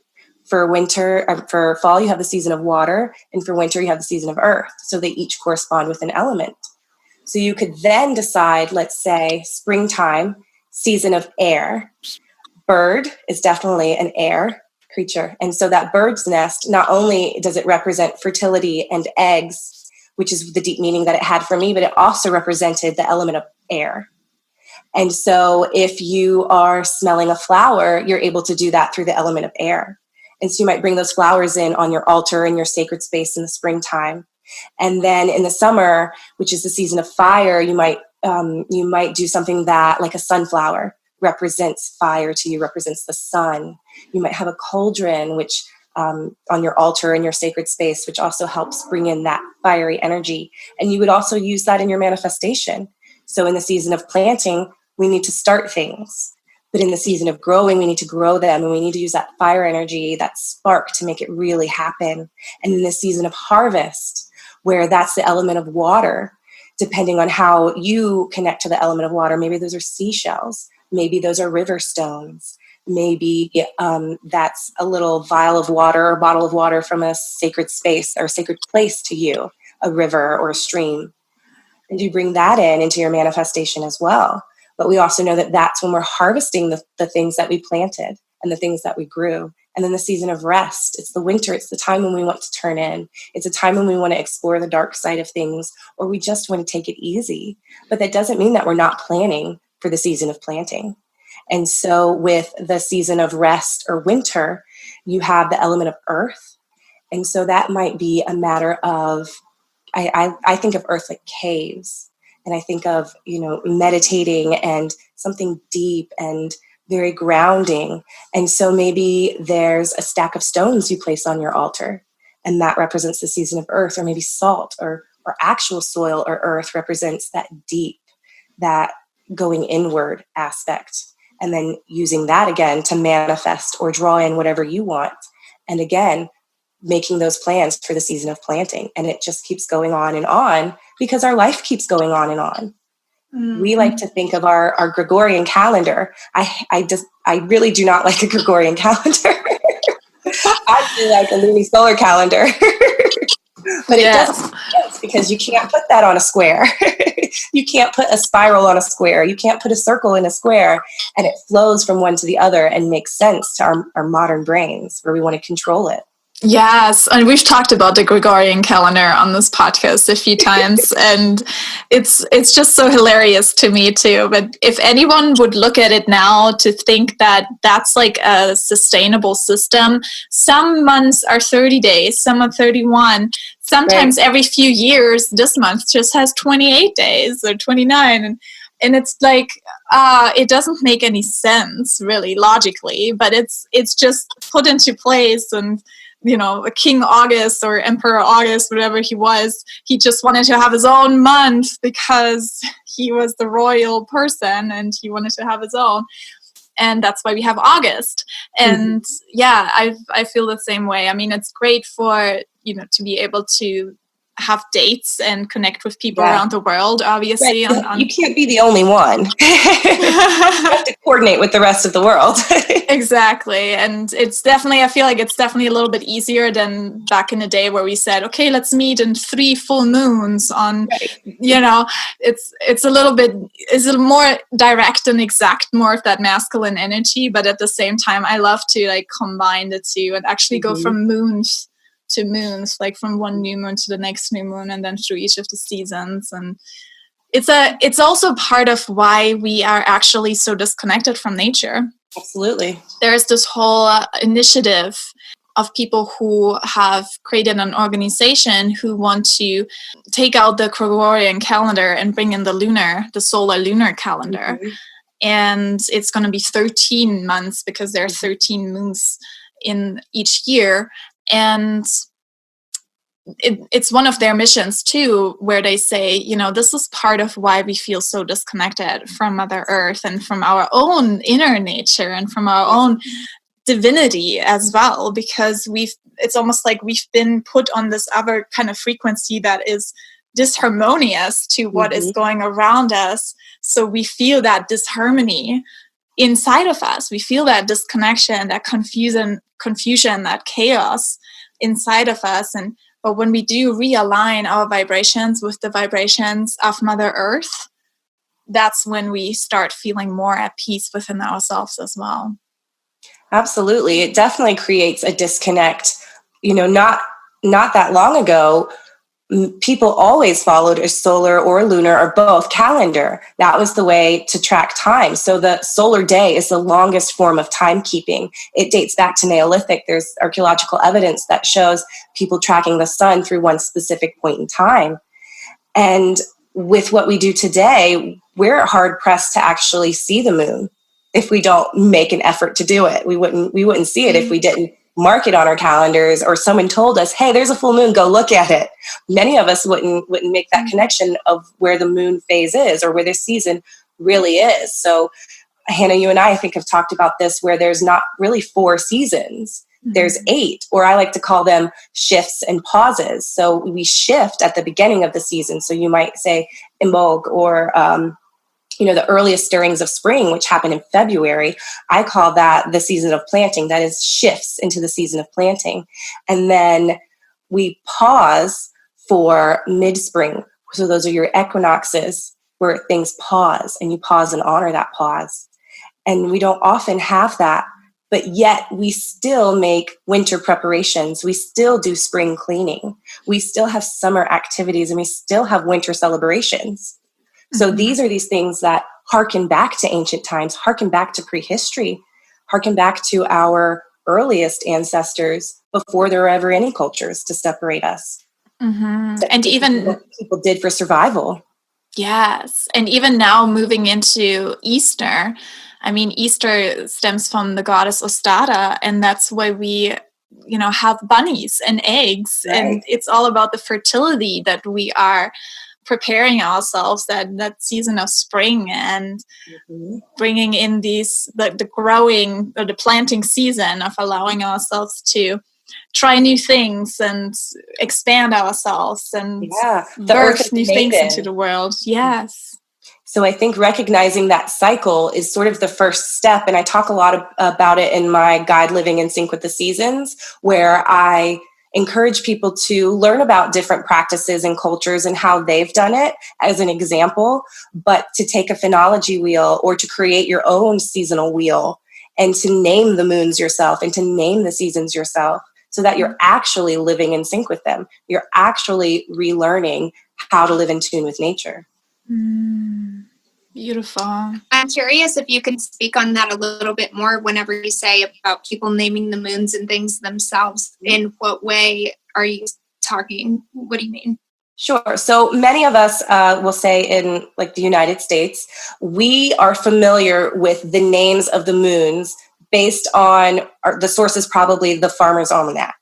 Those names were derived from Native American cultures that were indigenous to this land. And so they were taken from there, and for colonial Americans also renamed some of them. And the documentation has lived on, the written word has lived on in the Old Farmer's Almanac. So many of us might know the wolf moon, the pink moon, the worm moon. I think the pink moon is coming up next, the pink full moon. So we're currently in that month or cycle of the pink moon. And then the next one would be the flower moon. But what started that originally was a way of keeping time, is to know, all right, it is the season of hunting, fishing, growing, whatever was happening in their natural environment. And that's why those moons got those names.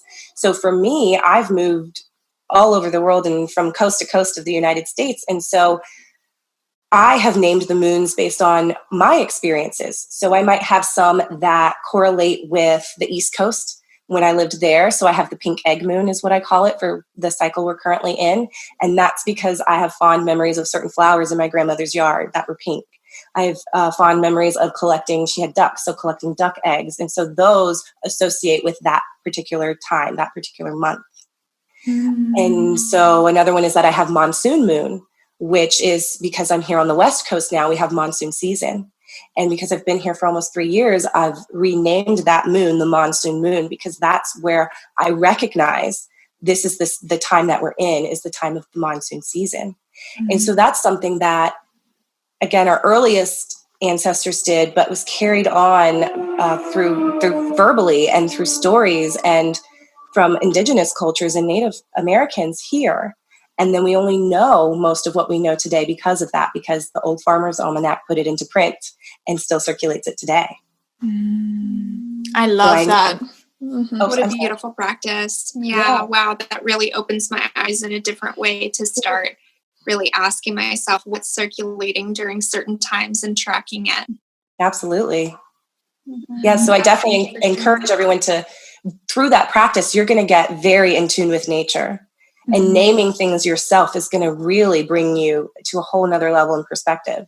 And you could even, this is what came up for me, you could even check where, in what house the moon falls in for each season in your astrology chart, and then even start combining, bring that meaning into it as well. So, so fun.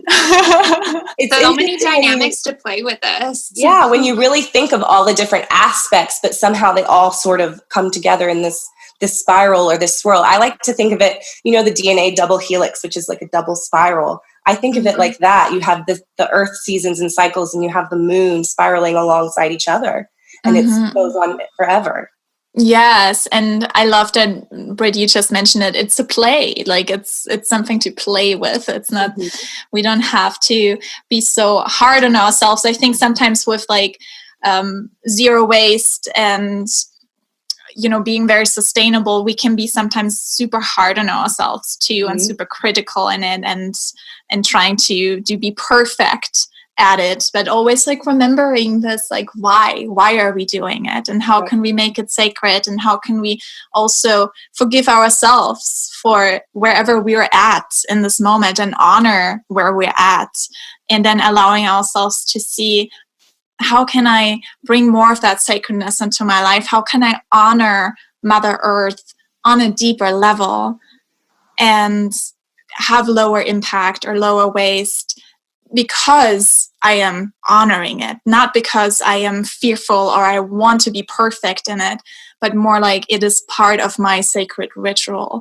to Mother Absolutely. Earth. Yes, we often see ourselves separate from Mother Nature, and just like the charge of the goddess, if you do not find it within, you will not find it without. And I think for me, anytime when I was much younger and I, would learn about God, it felt very external. It felt like out of my reach, out of my touch. There's someone above me looking down on me, and it didn't feel a part of me. But when you become more in tune with nature, it feels very much a part of you. It feels very much like it is within you. And then you start to learn how all of those synchronicities go together, and they all sort of swirl into this just beautiful practice. And I like to think of it much like yoga. I got my yoga certification so many moons ago. I don't even know if I'm up to trends now, but I do remember one thing that was very important to me, and that one of my teachers taught me, was that yoga is a practice. You are practicing it. It is ongoing. You're not ever an expert, because you're always practicing it. And so that's why we use the word practice. This is a practice that I do, because I'm constantly doing it. It doesn't mean that I start it from day one and I'm perfect at it and I'm an expert. And it doesn't actually mean that I'll ever become an expert, because that cycle is always ever changing. I will change from maiden to mother to crone to hag, right? I'll go through my cycles, and then I'll go through birth and rebirth and death and rebirth and death. And I'll go through my cycles, and my practice is ongoing. So it doesn't mean that it ever has to be a perfect set of rules. And you might remember from doing certain rituals and stuff with Candace, especially, that never goes according to plan. You always lose your lighter, the candle lighter, and who has the extra lighter? Oh, it's windy. It's a practice ongoing. And you have to accept that. Even with any journey, with zero waste, it's a practice. You're not perfect at it, and you'll never be perfect at it. There's no such thing as zero waste. But again, you keep trying, you keep practicing and getting better. And I love that you just mentioned that, because Britt and I were doing the Sacred Sister gatherings for a year long in 2018. 2018. Yeah, that before we transformed it into Sacred Sister podcast. And that's when we also, in the beginning phases, when even before it even started, when we started doing our rituals and ceremonies together, we definitely had more of a plan of like where we're going and what we're going to do. And a lot of times it didn't go as planned, and we learned to just allow it to flow. And actually that is like the way to really allow that spirit to come in, because if we have everything planned out in our lives, then we don't allow that spirit and that spontaneity of life to flow in and actually bring us that magic that we actually so desire. Definitely, yeah. You have to make that space for creativity and for spirit, and you have to make that space for those things. If you've got every moment scheduled, then you're not going to have any moment for just peace or for rest, like we were talking about the season of rest. You could think of that the whole season of the year, the whole wheel of the year. You could think of each individual season within the season of your life, or the season of that particular month that you're going through. Even with the moon, there's a moment of rest. There's a moment of compost and pause. There's a moment of planting and growing and harvesting within that moon cycle. Mm-hmm. Yes. And I feel like this is also something that you're talking about in your membership, right? You have this Wakeful, Wild, and Wise Green Witch membership that you just offered. So do you want to touch a little bit more about that? What is that about? Yes. So it's a Wakeful, Wild, and Wise membership, and there's 3 different levels. There's Kitchen Witch, Green Witch, and Hearth Witch. And each level comes with an edible energy. It comes with seasonal recipes inspired by the moon names. And it also comes with the Living in Sync with the Seasons guides. It comes with a bunch of templates to create your own seasonal wheel and a phenology wheel. It also comes with nature journal prompts so that you can really get in tune with nature. But you can also cook and herb craft and hearth craft with the seasons. And depending on which level you get, sometimes it comes with guided meditations, different things. So for example, the Kitchen Witch is going to come with all of your recipes and your edible energies. And the Green Witch is going to come with all of that. Plus you're going to get herbal remedies, which will come with at least 2, but usually there's more because I can't ever choose. And then your Hearth Witch will come, your Green Witch gets nature journal prompts, some really I'd say 3 or 4 pages of nature journals. And then on top of all of that, with the Hearth Witch, you'll get meditations, you'll get lists of goddesses that correspond with each season, you'll get correspondences for herbs that are in season, correspondences for minerals, animals, anything that really you may feel works for you. So you can pick and choose. You'll get a long list of stones and crystals, and you can pick and choose which ones call to you, but all of their correspondences work with that season.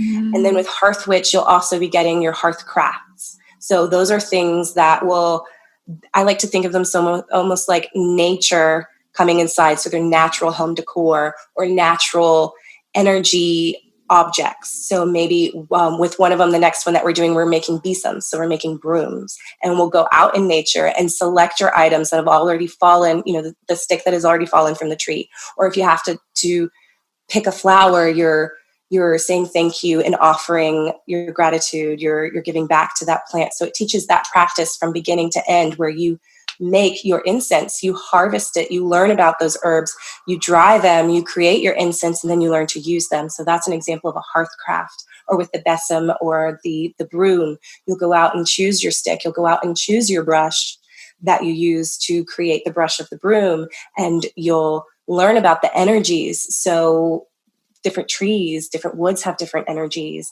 and different plants will have different energies. And so that broom or that besom might have a specific meaning for you. Maybe you're trying to work towards fertility or prosperity. And so there's different herbs and stones and plants that will correspond to that. And you create that hearth craft with your intention. I love that so much. I think it's so beautiful to create your own decorations, your own altar items, your own incense, because then the whole point of making it sustainable, that it is sustainable, the source from it. Absolutely. And that's how it would have been, before we had the option to buy things click, click, click. Okay, it's coming from Amazon. Before we had that option. And of course, you could support some amazing creators and makers on Etsy and all over the place. But there's something really special about creating those things for yourself. Something really special about the intention you put into it the whole time. Another thing that comes with the Hearth Witch are chants. And so I love chants. I love chants. And so as I'm hearth crafting, as I'm creating something, I'm chanting. So the whole thing is a ritual from beginning to end, from going out and selecting what I want, thinking about it, and bringing it and drying it or working it. The whole thing is a ritual. And then at the end, I have this object to, again, continue using. Mm-hmm. So beautiful. So magical. Yeah. Well, hopefully. It feels so to me. Hopefully it comes across that way. Yes, and magic is what we make of it. Absolutely. It really is, like we get taught in these movies that we watch that magic is a certain way, like poof poof, and it is there. Right. But it's actually magic is the meaning that we give to things and the sacredness that we allow it to be, and the way that it can manifest because of our belief. And the more tools and the more meaning that we give to what we use, the easier it is for us to believe it, and therefore the easier it is for us to manifest it. Absolutely, yes. It has power because you give it power. Yes. Mm-hmm. Yeah, I always love the idea of finding something unique and special and sacred for you. Look, like no matter what the tool is, whether it's like a journal that you decide to paint on, or for me, the next installment of the Sacred Self online course series is going to be creating a candle of presence, where you're carving into your candle that which you're working with currently, symbols or numbers or patterns or colors or what have you. But I think even just this conversation right now, hearing your sacred practices is really illuminating to me just how many I have of my own. Mm-hmm. I think I don't even necessarily, it's just a personal practice for me, but I guess I don't take into account just how literally everything in my life is one of those sacred pieces that has so much intention behind it. And this is a part of that conversation that all of us are trying to bring forward to our own audiences about just how transformative it can be to bring that depth of intentionality and to have the courage to really take yourself more seriously in that way, to take yourself more seriously as a creative and powerful, limitless being that's able to bring just as much manifestation into the current reality as we're able to imagine for ourselves, and then some. Absolutely. We do so many rituals throughout the day, and we don't often notice, even blowing out your birthday candles. That's a spell. You make a wish and blow out a candle, and we take it for granted. Boy, if I could have harnessed this manifestation power when I was young, I would have gotten that pony. Totally. Oh my gosh. It's so much simpler than we make it out to be a lot of times, huh? Yes. Absolutely is. I mean, something as simple as brushing your teeth, I like to make my own toothpaste. I don't always, but I do most of the time. And even those ingredients, when I'm creating that toothpaste, that's magic. That's magical ingredients going in there, and they're going to cleanse my teeth and protect my teeth. And that's a whole ritual, and it can be a ritual and it can be sacred from beginning to end. And that's something that I can put together in the kitchen on one day, and then for weeks continue to use it and continue to use that energy and to make that a ritual. Mm-hmm. Yeah, that's perfect. What a fun conversation. I'm just got so inspired in so many different ways of and even just noticing how much we already doing as well. This is one of the ways to also notice the magic and the manifestation is always, we're manifesting all the time. Absolutely.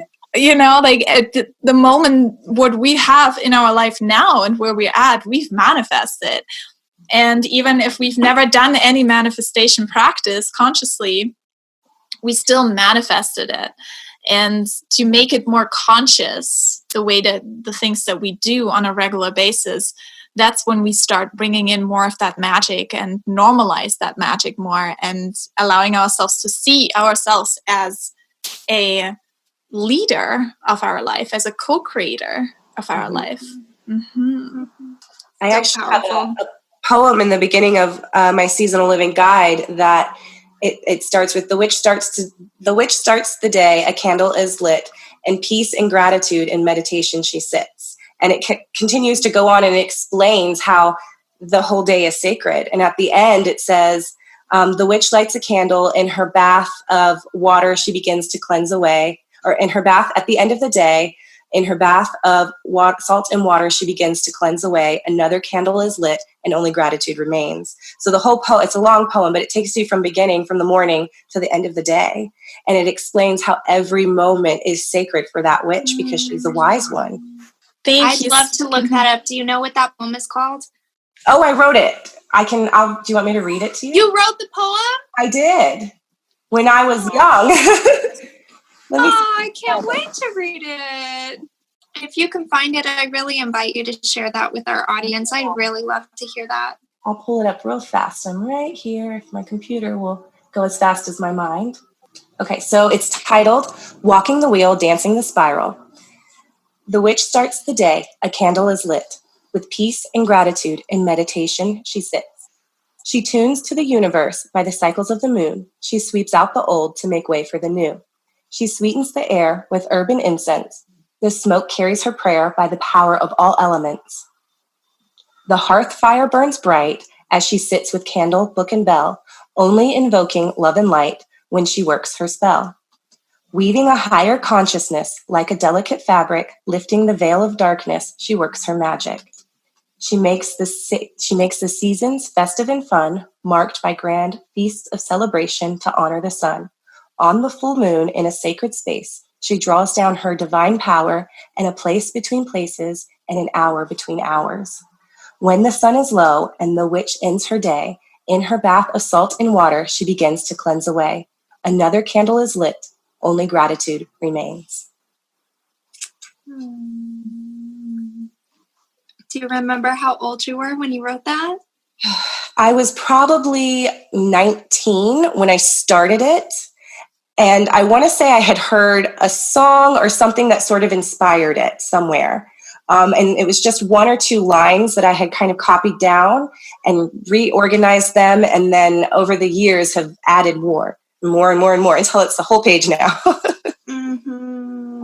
That's so beautiful. Thank you so much for sharing that. It reminds me of this song that I heard about, I Am My Mother's Savage Daughter, about not lowering your voice and always keeping your hair wild and unruly. And it just reminded me of the same thing. Thank you so much for sharing that. You're welcome.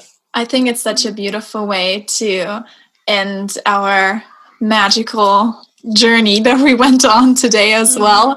This beautiful poem. And also how we usually end each episode is by asking our 3 sacred questions to our guest. So the first one is, what does sacred mean to you? Sacred is the same within as without. So sacred is whatever is inside my heart, inside my body, and my soul. I can see that expressed outside. And I can see all of the things that are without me, or outside of me. I can feel them within me. So there's no connection between me and what is sacred. There's no disconnection between me and what is sacred. Beautiful. What does having a sacred sister mean to you? Having a sacred sister is someone that shares that connection. They, much like I feel the connection with objects outside of me that are sacred, I feel that same connection with my sisters who are also sacred. And we have that energy flow between me and the sisters and what is outside. That energy is always going.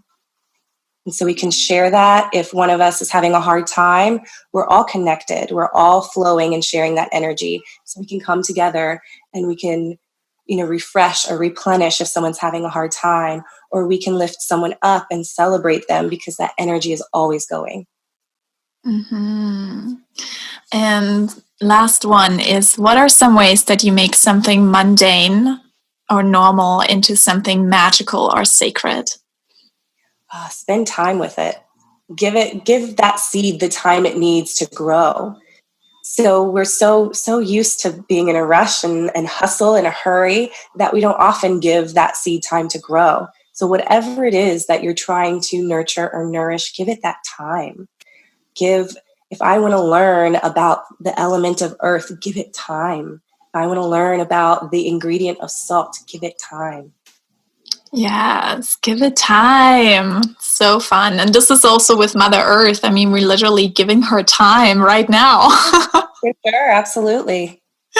During this quarantine time while we're recording, maybe when the episode is out, we're out of that phase, but it's going to be really, really exciting to see where 2020 is heading and where it is transforming us into. And I really see this beautiful future of us as humans, this potential that we all have to deepen that connection to Mother Earth. So thank you so much, Lacey, for sitting with us and sharing all your magical work. Thank you for being of service the way that you are. And so for people who want to reach out to you and want to get in touch with you, how can they do that? Definitely. So the website you can go to is naturallymodernlife.com. I'm also very active on Instagram. So it's at naturally_modern. And so those are probably the best ways to reach out to me. And you can contact me through DM or an email. You can check out blog posts and memberships on the website. Very cool. Beautiful. Thank you so much for sitting with us this morning. My pleasure. Thank you so much for having me. It's been so wonderful to have this very open conversation and just to even bounce ideas off of each other and realize the synchronicities. Yes. Thank you so much. That was beautiful. And hope that our audience can take all from it and allow themselves to find their own ways of how to connect to nature, and got some sparks of inspirations here and there. I know that I did. Mm-hmm. I feel all inspired right now to look into the different rituals that I do on a regular basis and the different tools that I have, and definitely embody more of that kitchen witch as well. But also I feel very called to the green witch and hearth witch. So I want to really allow myself to dive into all of these different aspects. And I love how you explained them, and to see they're all the same, but they're all so different at the same. Yes, for sure. And if you want to read about the 3 different witches on the website, at the top, there's a drop down and you can click on Hearth Witch, Green Witch, and Kitchen Witch. And I'm also planning to revise the quiz so that it'll tell you your score for each one. Oh, very cool. I think that'll be really fun to know, because there's a little bit of every witch in all of us. Yeah. Yes, totally. Perfect. Thank you. Thank you welcome. so much. I hope you have a good rest of your day. You too. Thank Ladies, you. Enjoy today. Thank you. You too. Bye-bye. Wow, what a beautiful episode. Thank you so much for listening. And this is it. This is the end of the High Priestess season. Wow. I hope that you've gotten from it as much insight and wisdom and inspiration as I did, if not more. And we are so excited to be starting the Empress season, our next 3rd season of Sacred Sister Podcast, in a few weeks after a little bit of a break. So until then, make sure to follow us on Instagram at Sacred Sister Podcast. And also, as always, if you enjoy these episodes, consider rating or leaving us a review on Apple Podcasts. We're always happy to read those. And also at the same time, it helps people to find Sacred Sister Podcast easier so that we can share these wonderful guests that we're having on and all these beautiful wisdoms and inspirations with all people that are needing to hear it. So I wish you a wonderful rest of your day, and thank you so much for listening. Namaste.